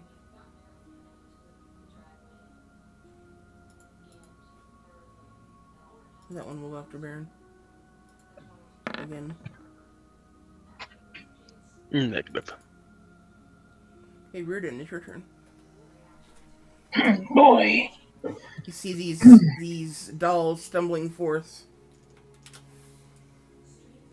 Creepy dolls. Oh, aren't she so cute? I'm gonna give her a present. I'm gonna let her have a shot at bow. And here's the other one.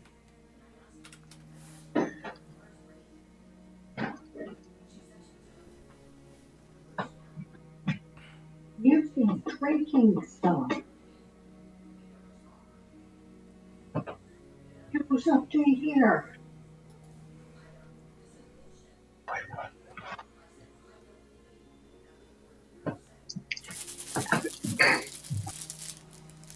Okay, Reardon, it's all up to you. Yeah, everything's all screwed up on my thing. There it is. Engage with the longbow.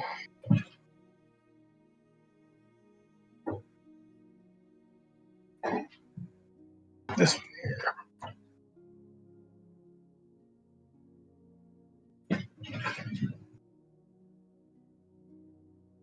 That hit?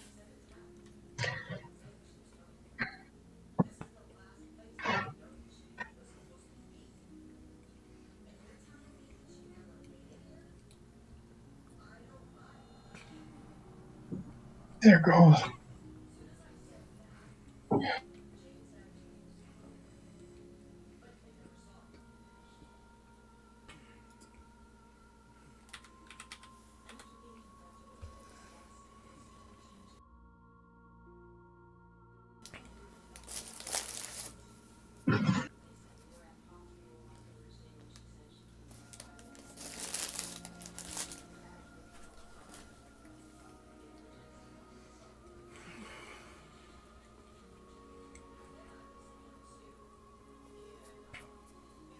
Anything else?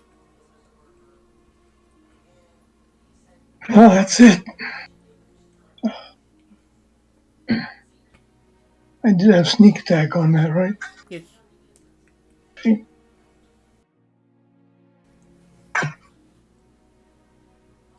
That'd be about all I can do.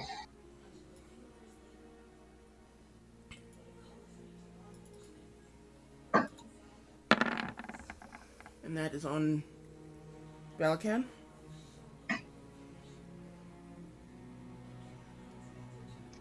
19 hits.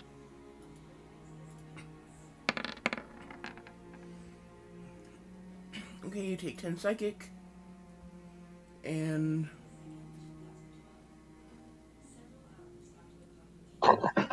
you are grappled.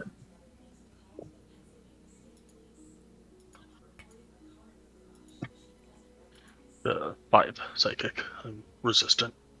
Okay.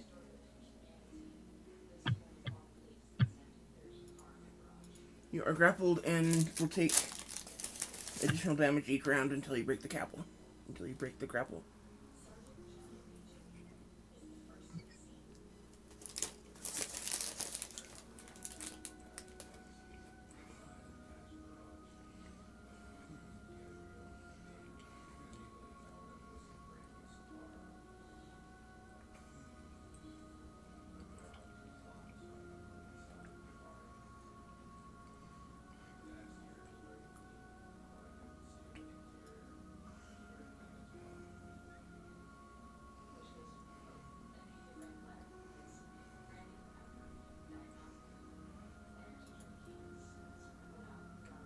Okay, she climbs up onto the chair and attacks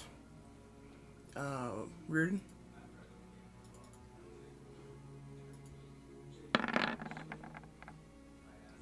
$17 hit you, Reardon? Just.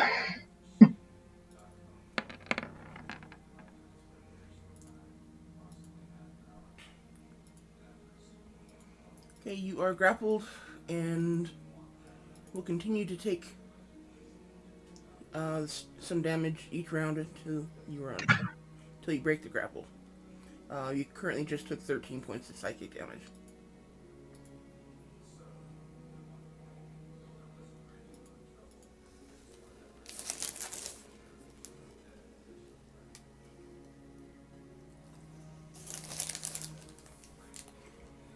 Okie dokie.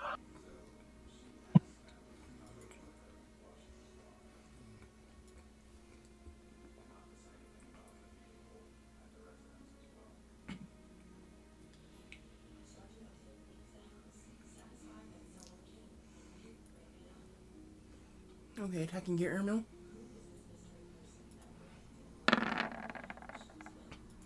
I'm assuming 7 doesn't hit.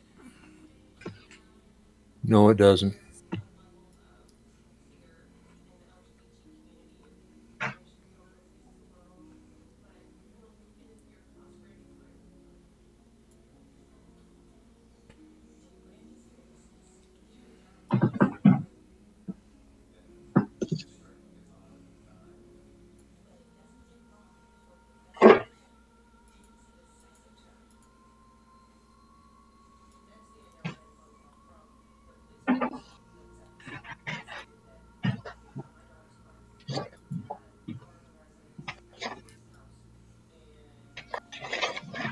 Okay, attacking Valakan.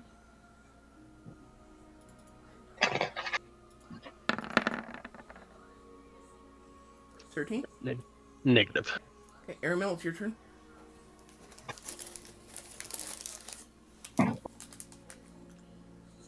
All right.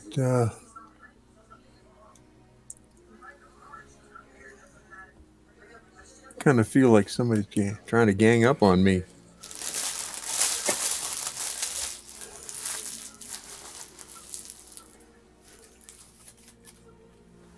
Because of that, I think I'm going to cast Thunder Wave. Here.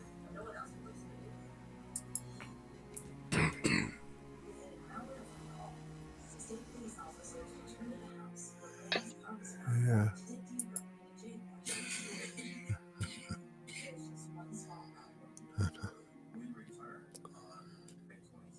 Okay.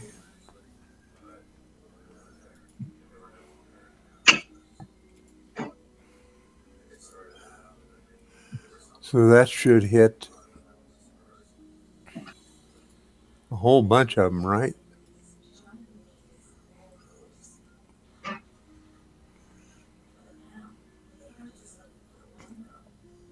That'd be a useful bunch, I guess.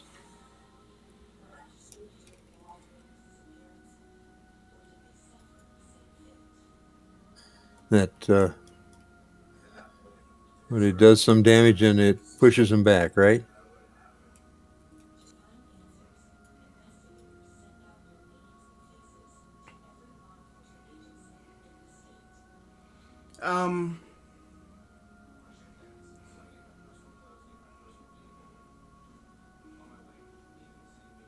Potentially, yes. Can't quite get that.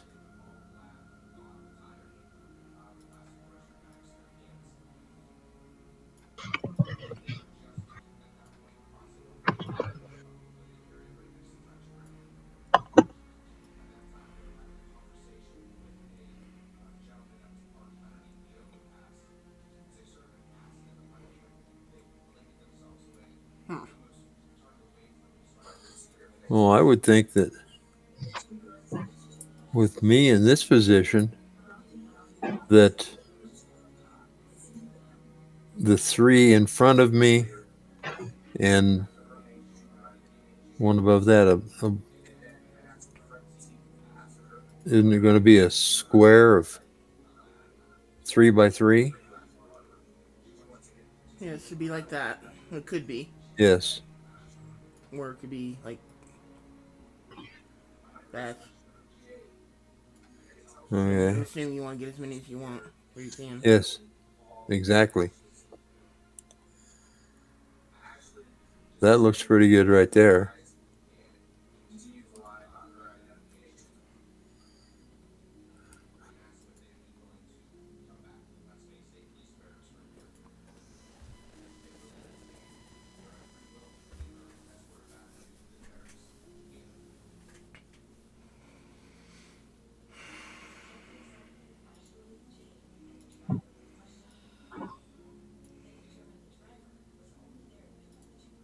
Oops, crap. The beginning of my turn, I'm supposed to try and break the grapple first, right? But you can either choose to break the grapple or take an action. Oh, So casting takes the action. However, okay. conveniently with the spell you chose, if you actually If she fails her saving throw, then it will break your grapple. Well, that's good. I totally just reset their initiatives. Great.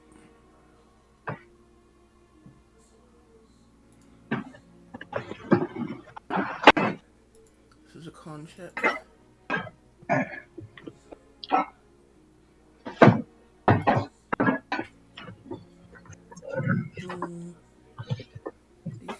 15. Damage to 13.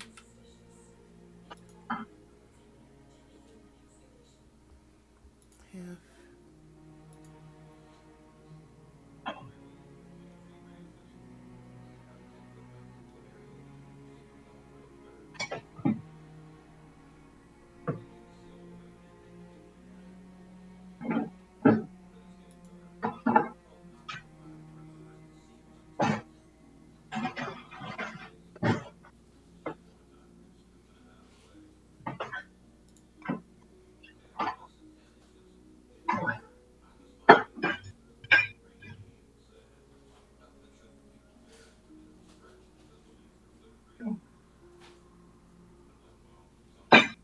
I just haven't been with you.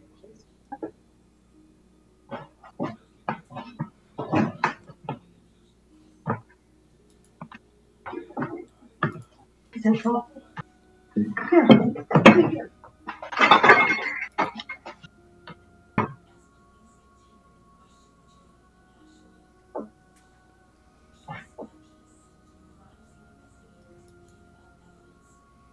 Hmm.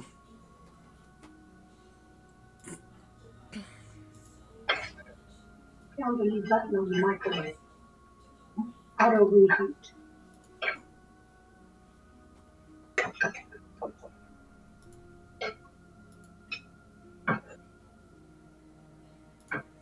I didn't let it go the other minute because I didn't want to overcook. But this is good. I'm getting an Overcooked error from well. the apply damage section. Part of that. Which means Have you ever used auto reheat? What do you use that more often? But see not a let it go DC longer. of 15.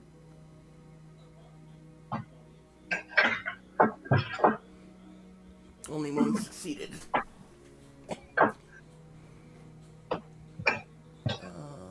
Damage is 13. Somebody ate all the milk, drank all the milk, and thank you. Those darn gremlins.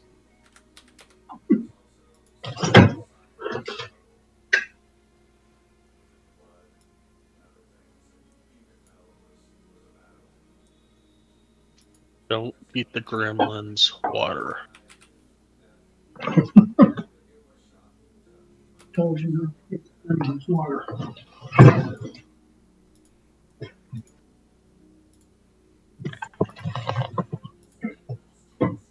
So the grapple's broken? Mm-hmm. I like that. I ran over there and start walking out as soon as we said that. That was stupid. They don't have to go anywhere.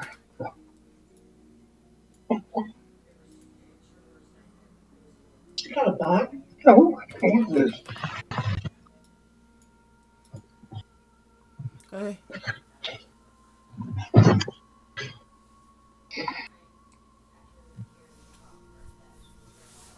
This must be the one that succeeded. One would Just think. because it didn't move.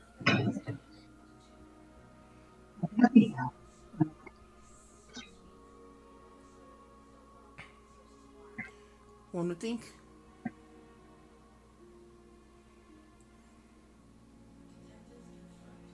Anything else, Arrow?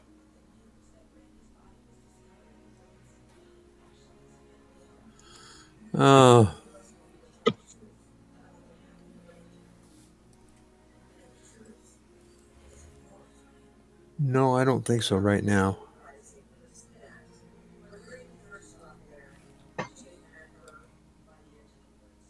Okay. Durkar.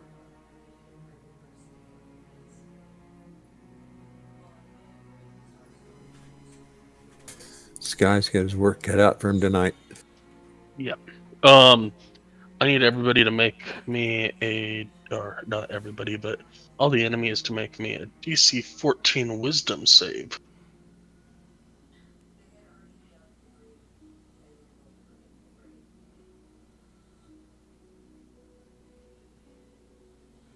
Which one are you doing? The Dragon's Wrath. I think it's Dragon's Wrath, yeah. Which is Beard. Frightened, rather.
DC was 14, right? I think it's...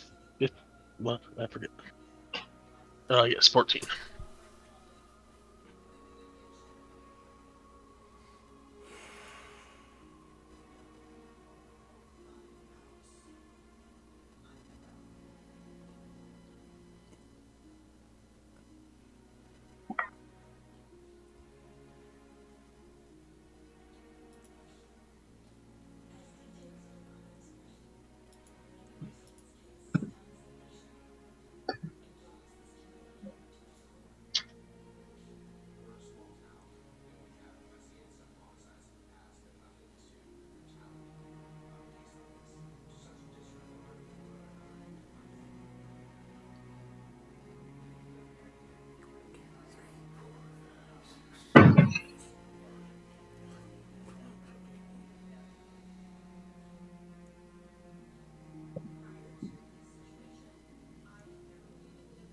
So basically 3 of them passed.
Okay, that's and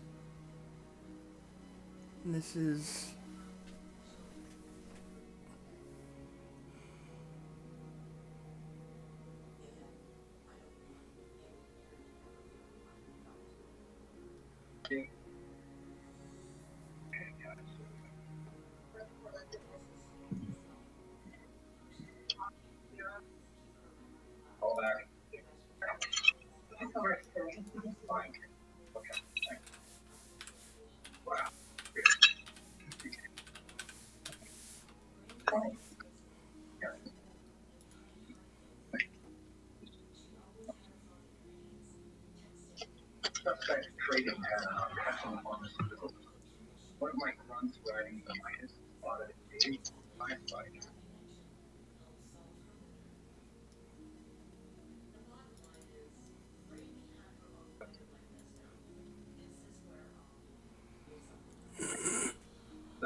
okay. Is that it for Durkar? Pseudo Dragon will fly up and over towards that direction just to kind of watch from the rafters. Okay. And that will be it for Durkar. Okay, Baron.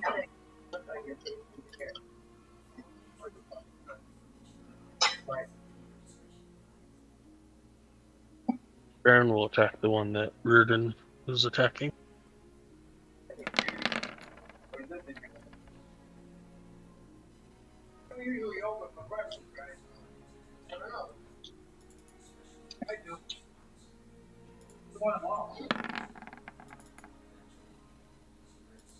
Okay. Or 0 damage. And that will be Baron's turn.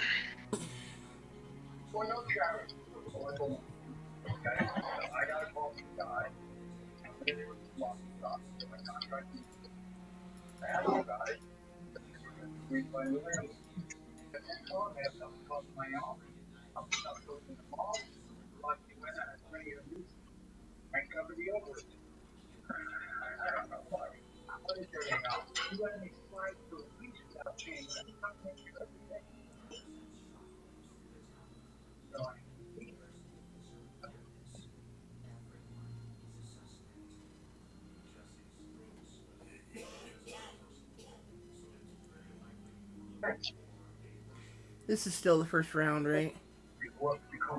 Yep. Okay.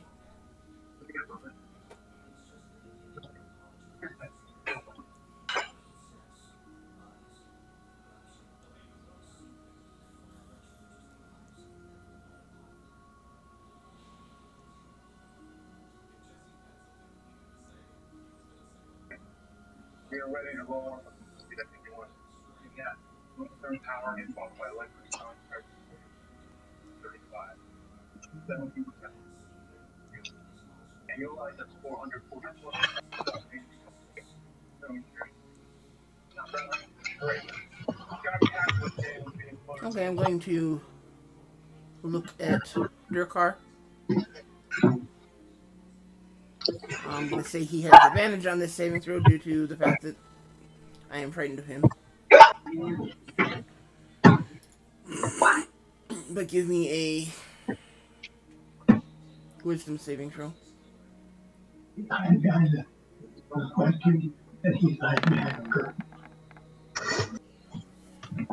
Okay, that succeeds.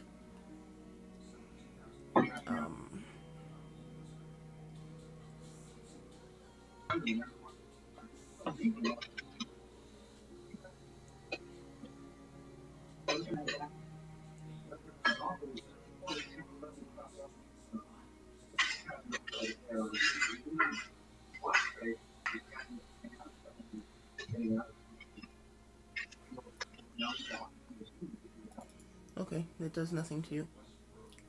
Damn.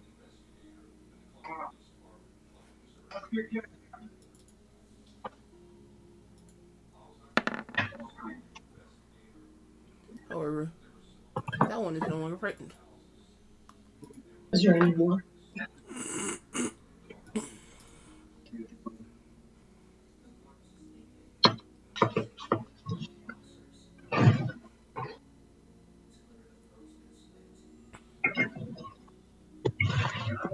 Mm,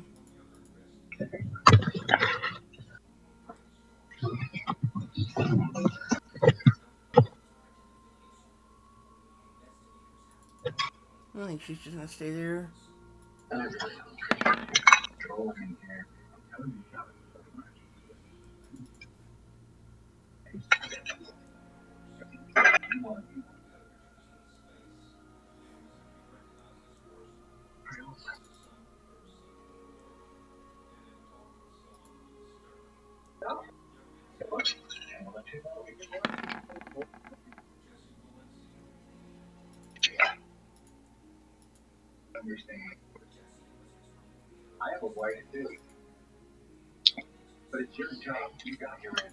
Okay, and Valakad, that brings us back around to you.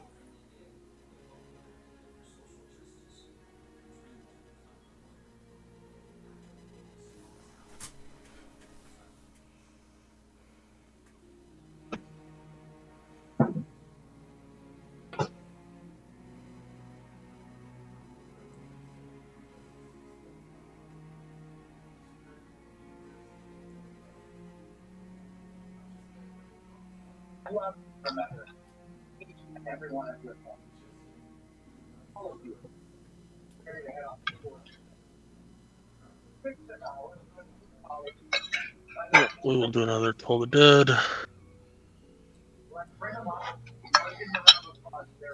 Burton. Uncertain?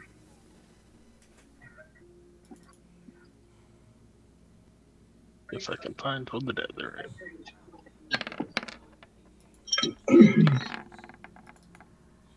For 0 damage. And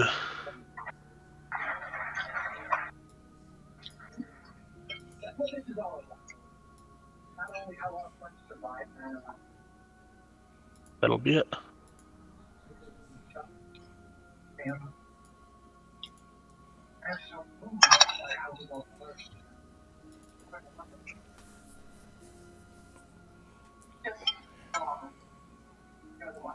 Okay. Furton will attack Durkar.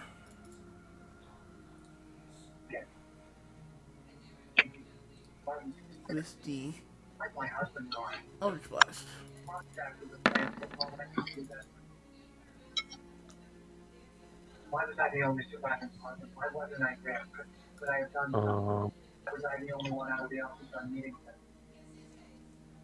I feel like something is wrong here.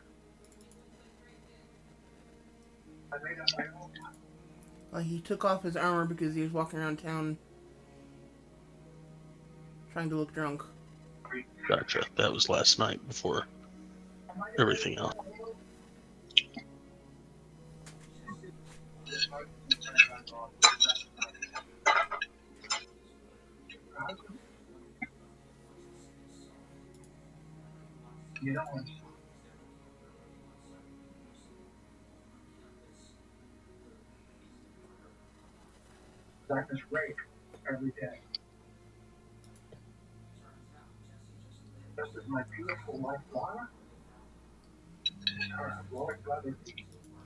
Get it figured out? Yep. 19. So 24 and 24 hit.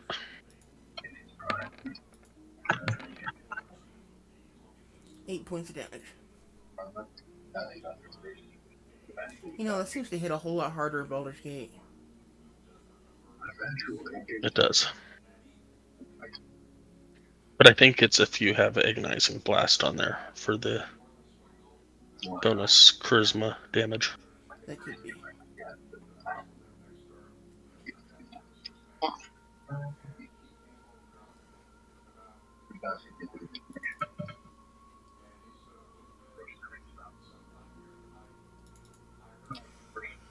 Okay, so that's on Durkar. Maybe two.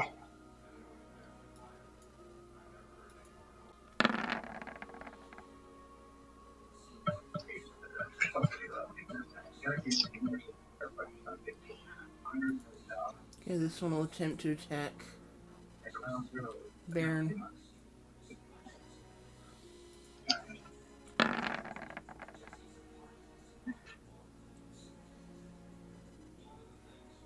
Negative.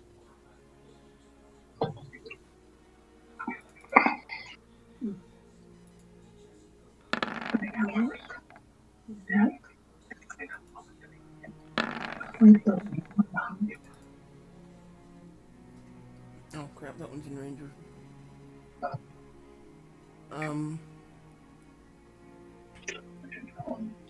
So I'll go ahead and try to attack Valakad.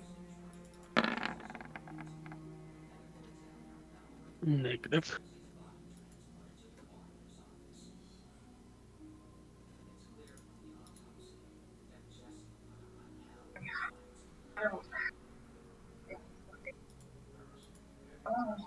Okay, this one's gonna try to attack Durkar.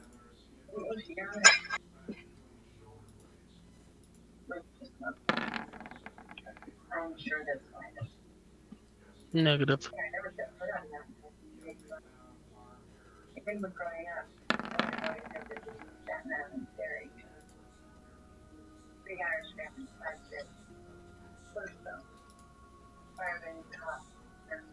Reardon, your turn. You I attacked one. It's got me grappled. sure they can. Okay. And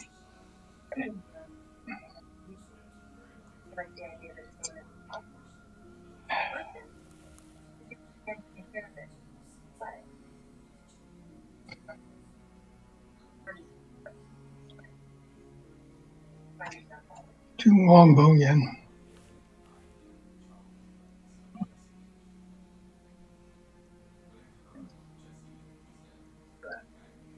14 does hit.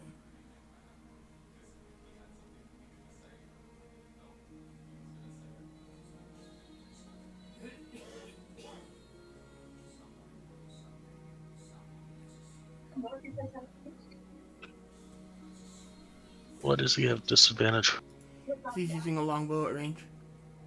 Or Oh, at melee range. yeah, that does make sense.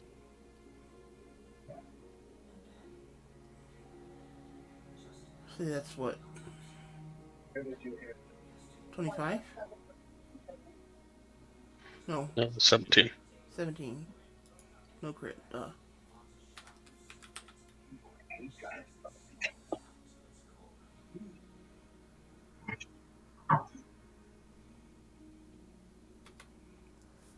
Okay.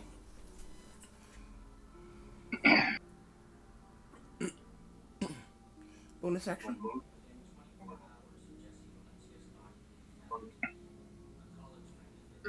Can I use my bow again? Unfortunately, no. You don't get 2 attacks on this guy.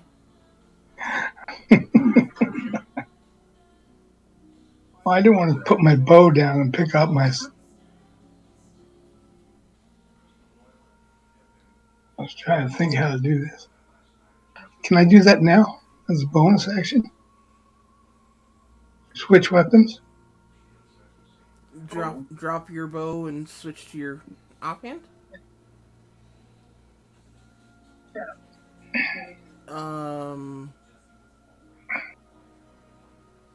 I can't think of anything that says you can't. Okay, let me do that.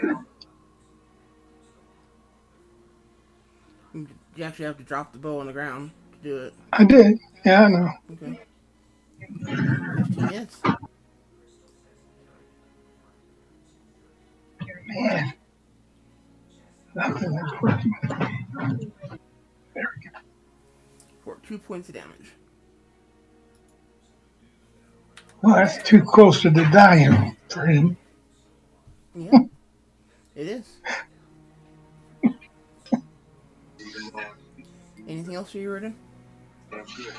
No, all done.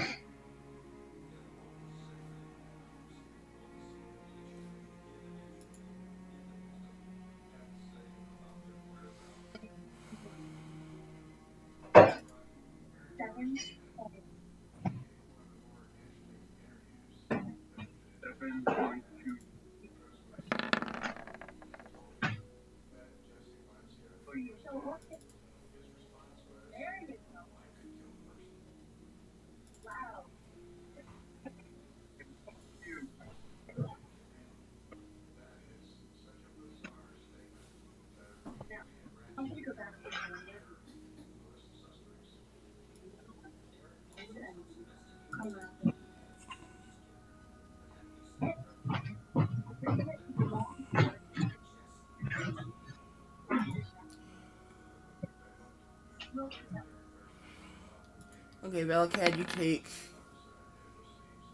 7 points of damage. Psychic damage. So it'd be I'll make that 3. okay. Um, as she continues to hold on to you.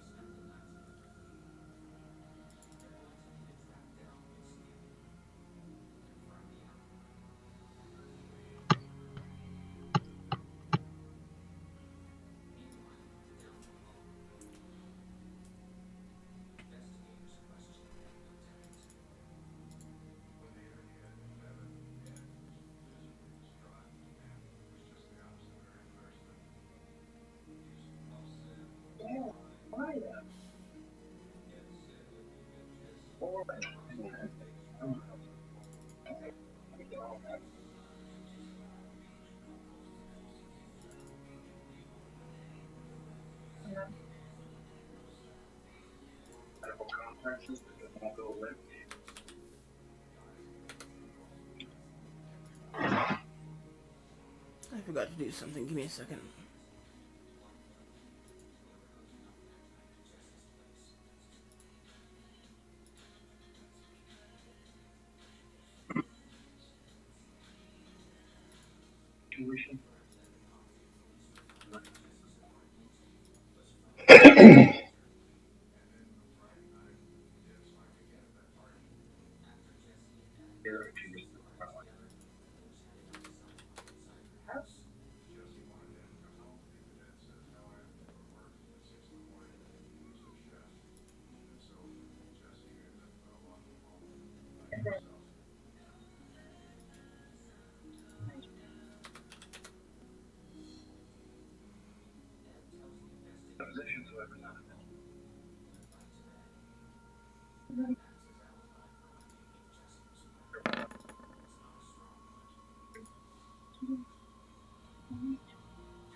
Okay.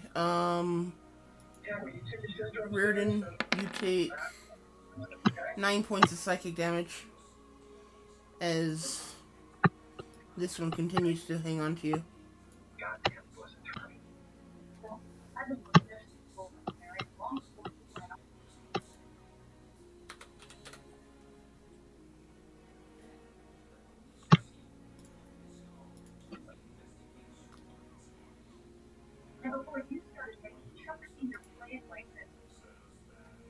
Okay, and this one is going to attempt to attack Valakad.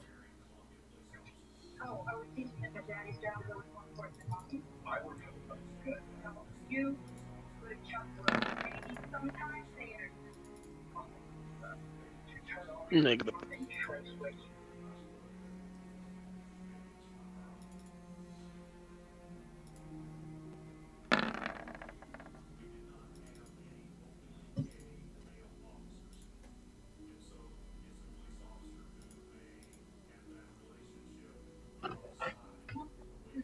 Okay, Aramel, it's your turn. All right.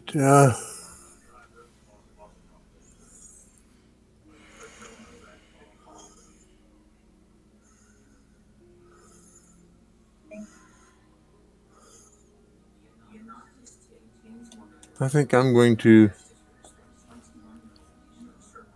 cast Magic Missile at Furton.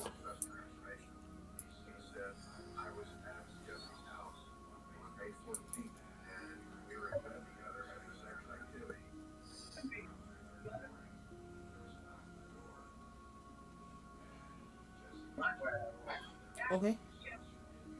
Doesn't look like it did very much.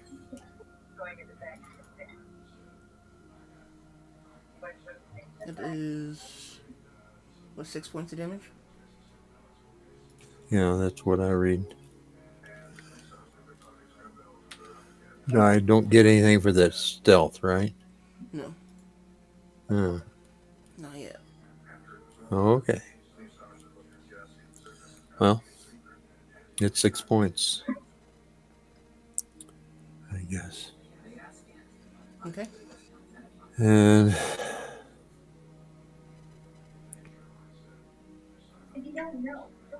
just a second.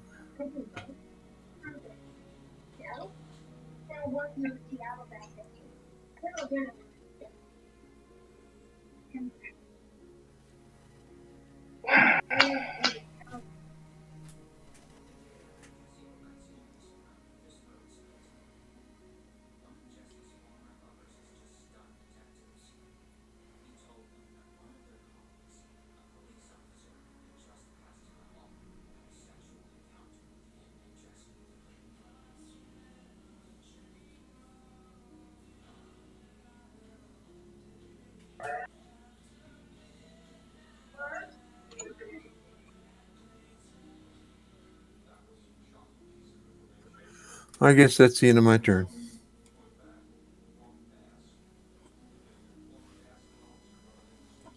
Okay. Durkar.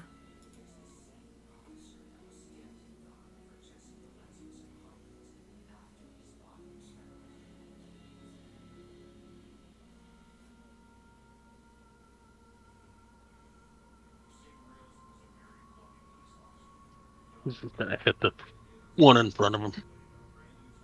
Or try to.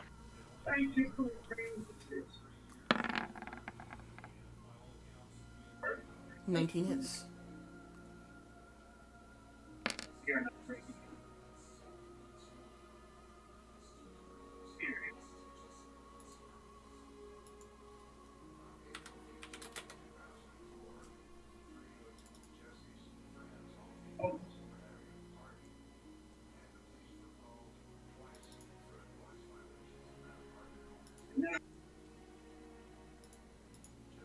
Okay.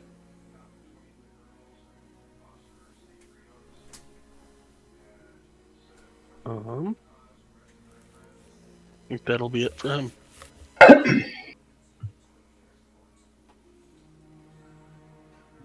Baron.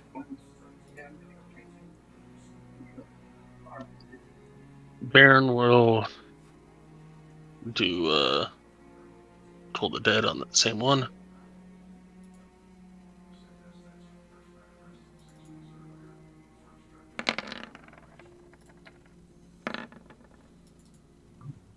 For 0 damage.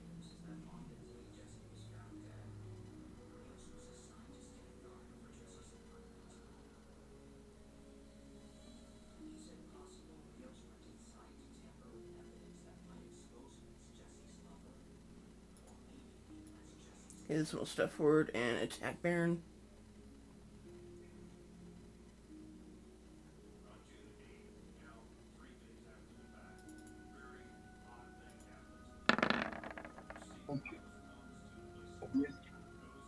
It's a 16. Negative. Okay.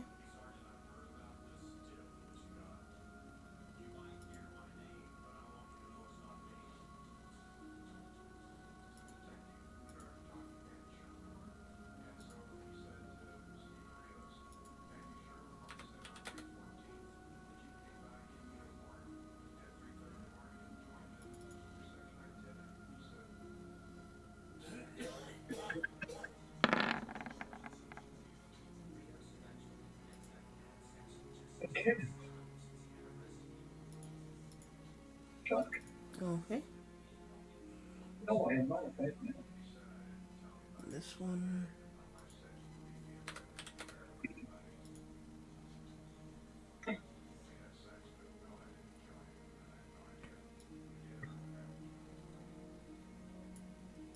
Move that one right there and attack Aramil.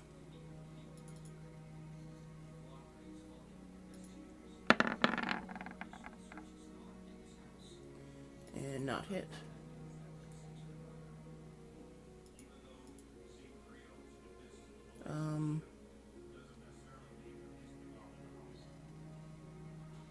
Valakad. What you setting up here?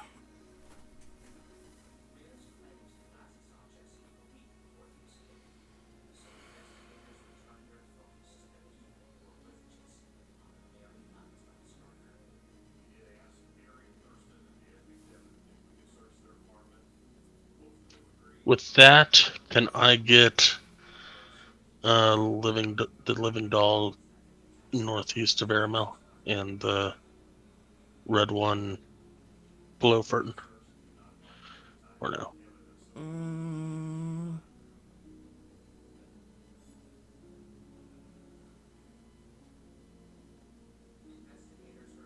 Sure, why not?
Where the hell did that come from? The spell? Yeah. That's one of my Estra spells. I'm just wondering what book it came from, because that's Uh, like really powerful.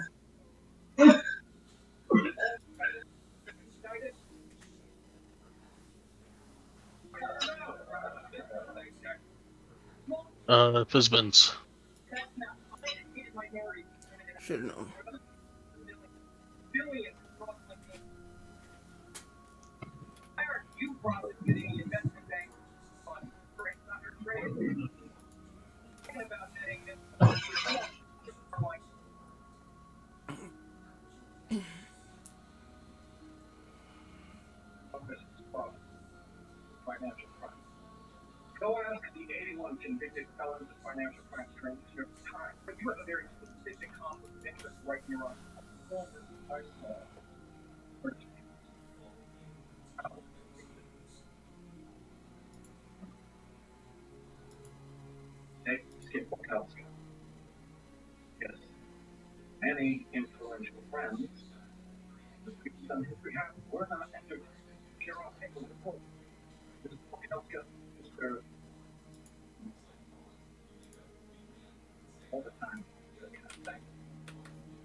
Only one succeeded.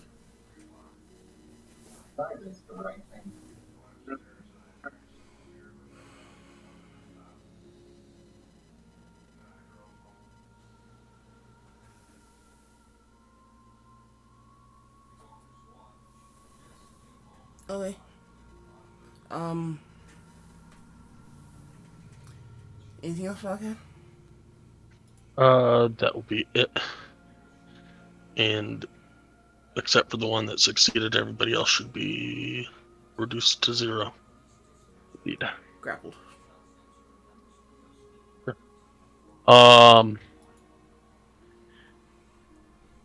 And that is an action.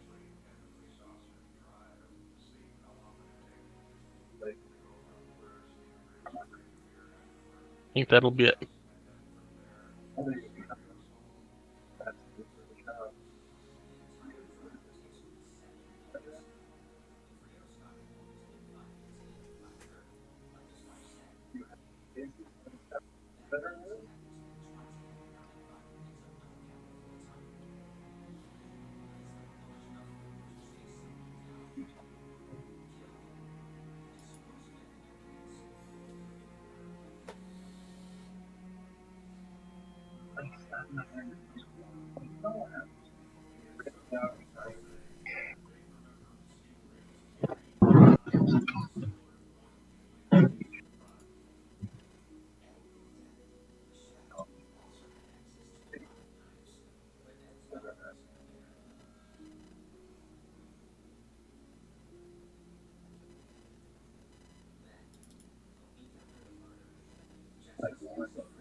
Um.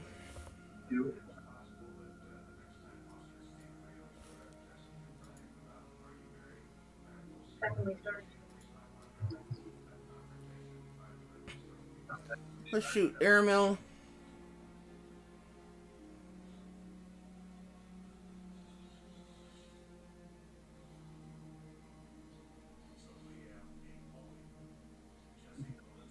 Reardon.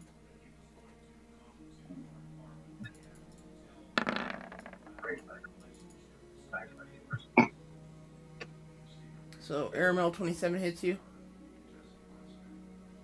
Yes, unfortunately. Okay, so it's 7 points of damage to you. And Reardon, I'm assuming 23 hits you. Yes. Okay. Okay, so Reardon, 17 points of damage to you.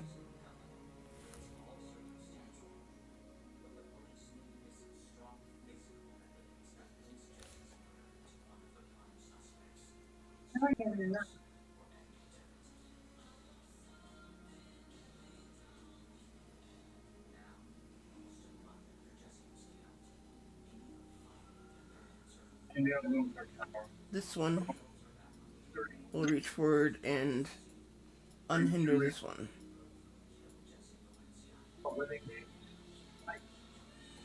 Break the ice away from that one, basically.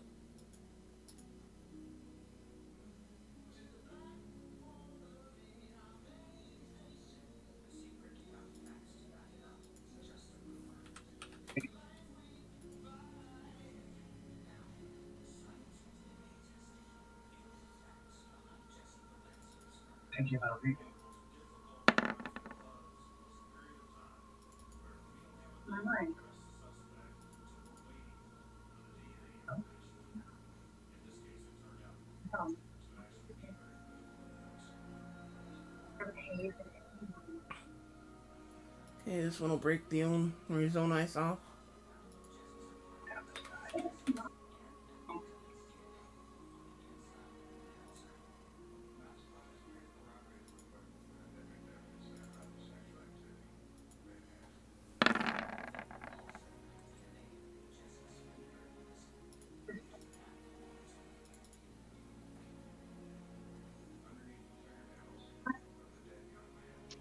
Pretty wise for a creepy plaything.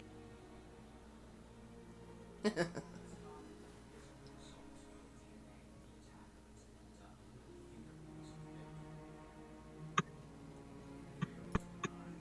this one's going to attempt to attack Valakad.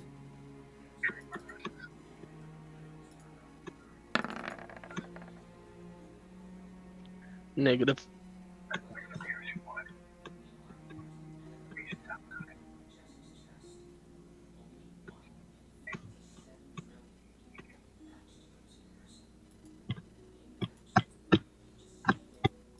Okay, this one's going to attempt to attack Durkar.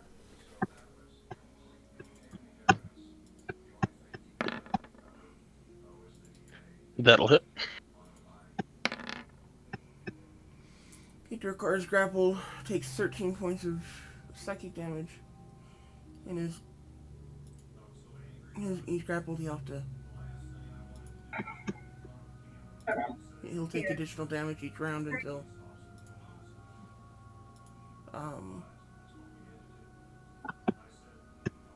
he breaks the grapple.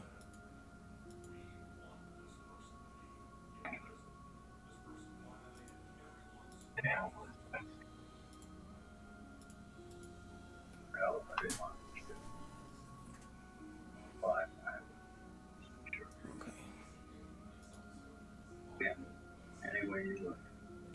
Reardon, it's your turn. I'm gonna attack the little grappler. Okay. If I can get ungrappled.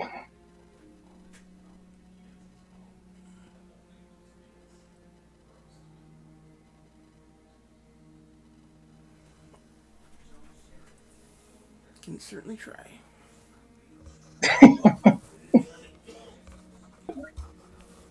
Attack with the Zephyr.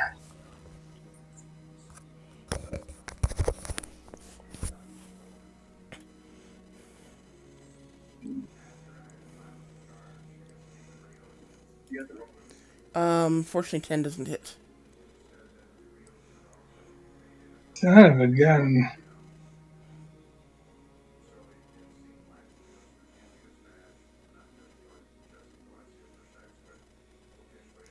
You gonna attack with an offhand?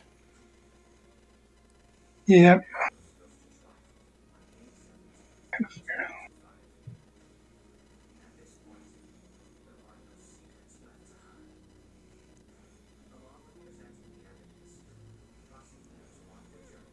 That is.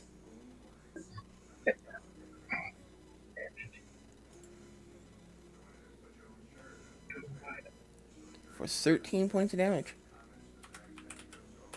Yeah. Wait, do that.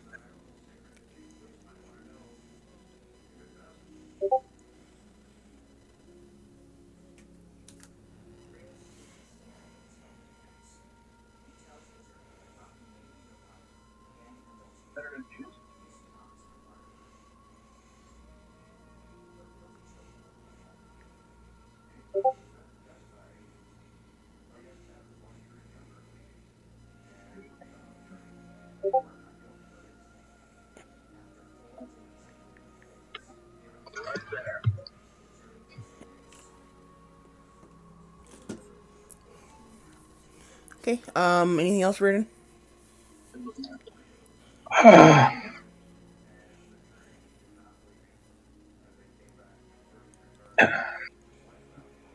No, I'm not this time. I'm all done.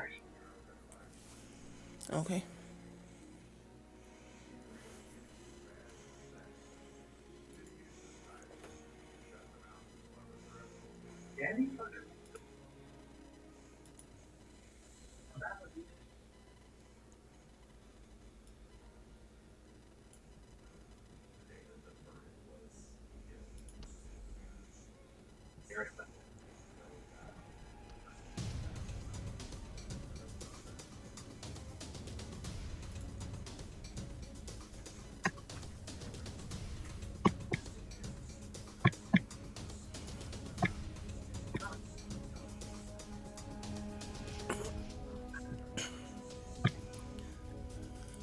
Okay, this guy is going to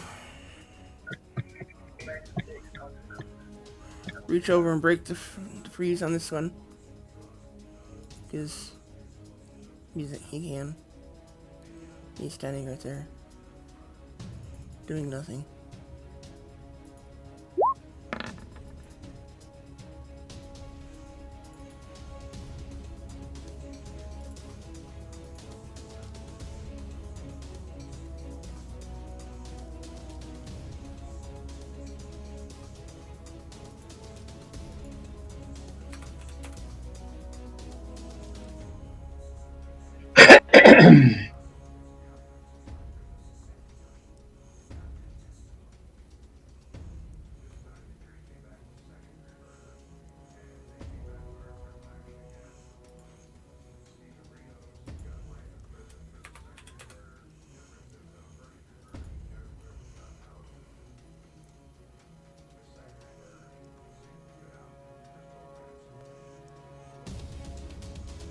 Okay,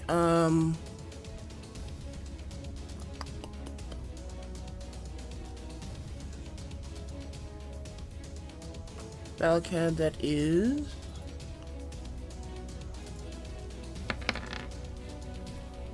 9 psychic damage from the grapple. I will take 4. Okie doke.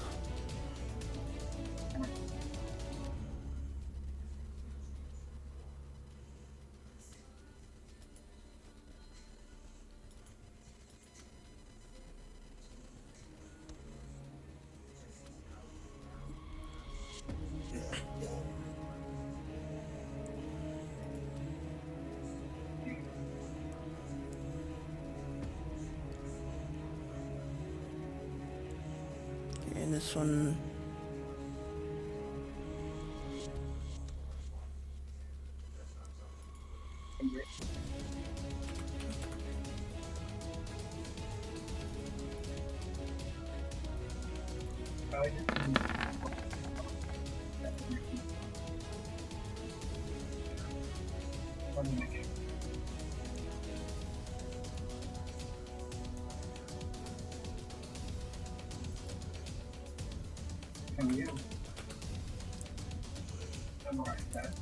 Um.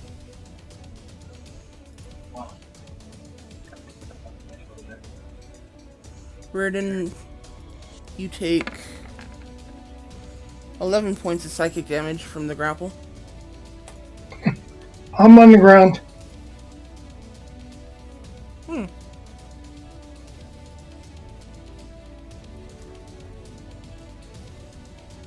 11, yeah, I'm pretty sure that puts me at 0.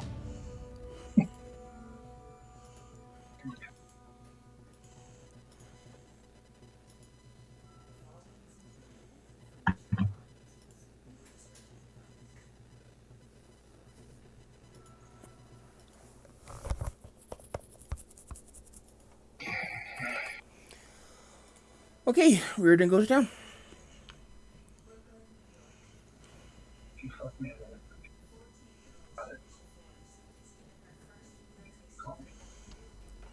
This one takes turn to break its own ice off.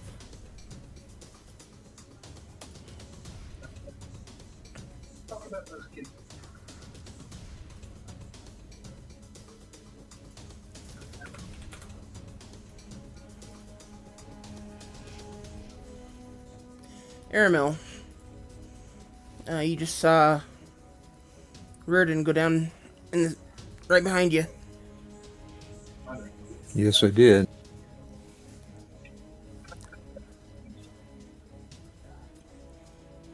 I've got a question there. At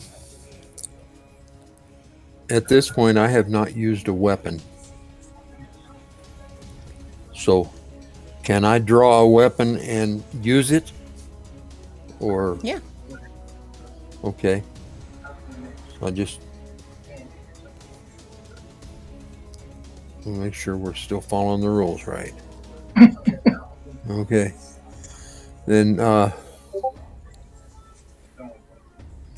you know,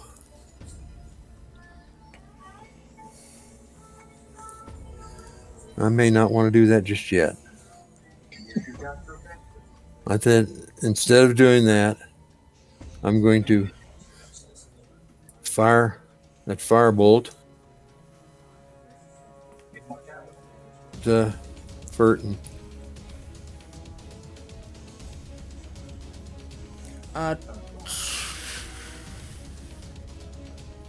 25 hits.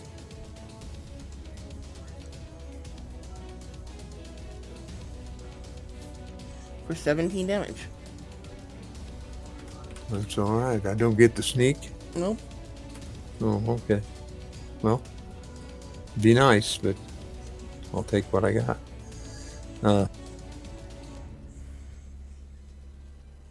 You know, you ask that every time. I know, but who knows? Maybe sometime you'll say yes.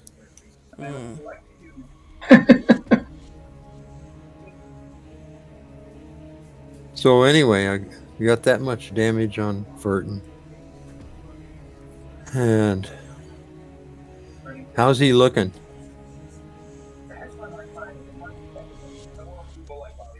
He's taking some damage. Okay. Not a drastic amount. Okay.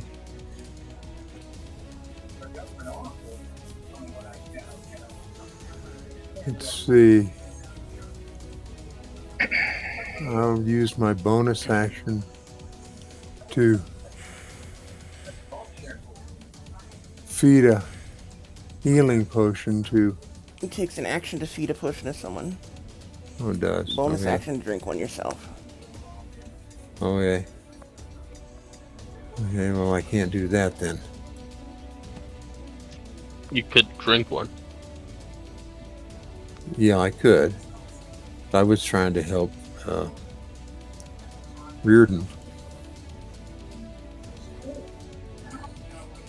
But yes, I could definitely drink one. Let me do that. Or just use your...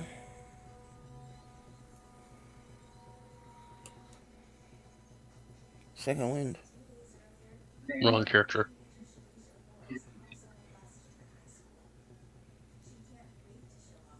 Oh, that's right. He's a rogue This is- wizard on this one. Right. Sorry. Yeah. bad. Okay, well, that's all right. I get lost, and I've only got one to look at.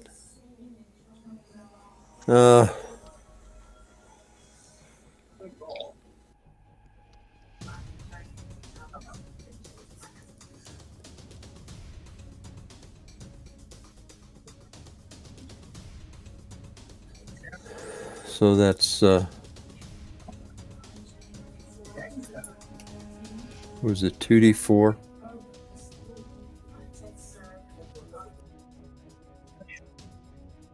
I don't remember. 2d4 plus 2. Okay.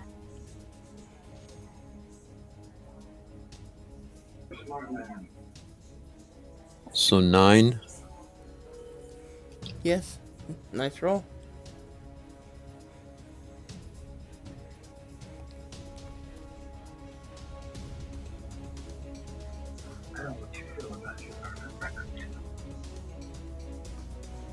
And that, I guess, is the end of my turn.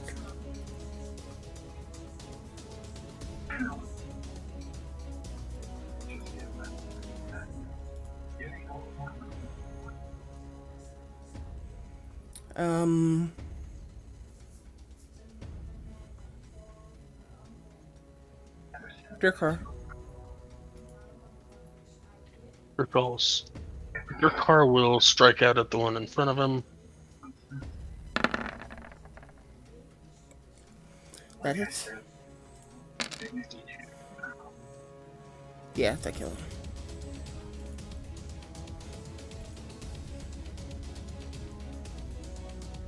These dolls are tougher than they look.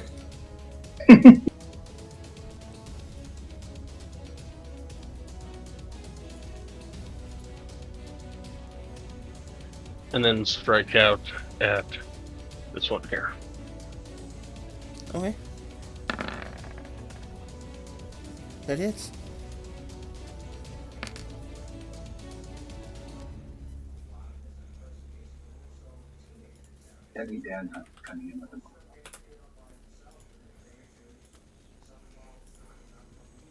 So I feel like he should have potions of healing of some sort. He does not have them marked on here, so he will just end his turn there.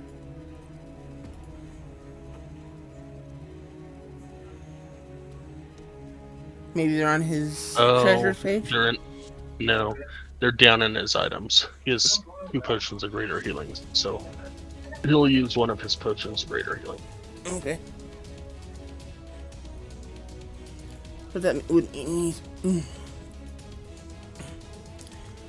mean he's no longer grappled.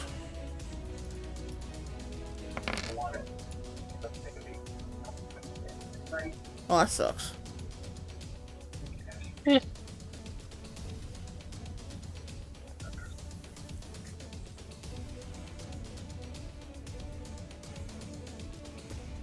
After Durkhart's Baron's turn. Baron will take the attacks of opportunity.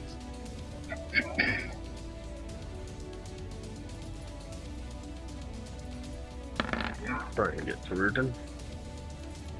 Miss and miss.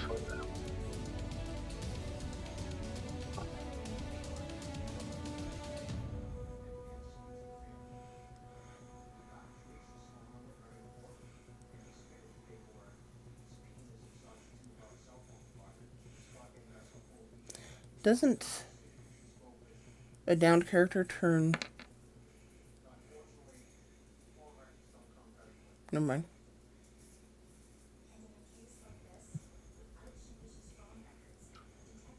He will heal Rudin for 8, 16, 20 points of healing.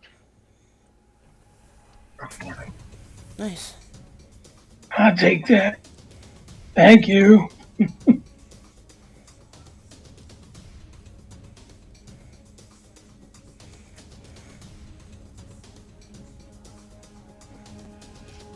then he will move up there and call that good.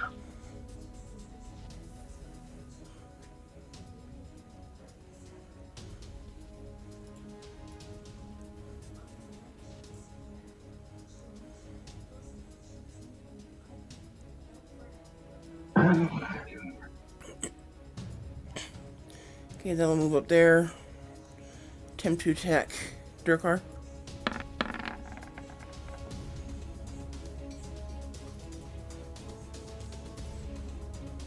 Just barely miss.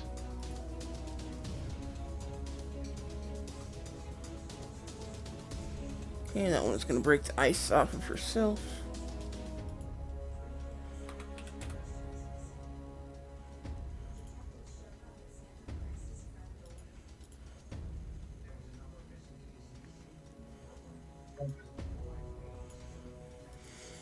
Move over there.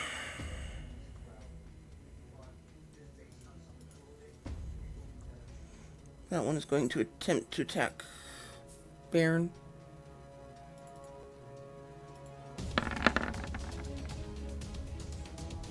Miss. Okay, it is round break. Do we want to leave it here? And pick it up next week? Or are people just really itching to continue? I'm pretty well done in. What's that? I'm pretty well done in. Okay, then we'll go ahead and pick this up next week. Sorry for all Alright, the delays sounds today, good. guys. No problem.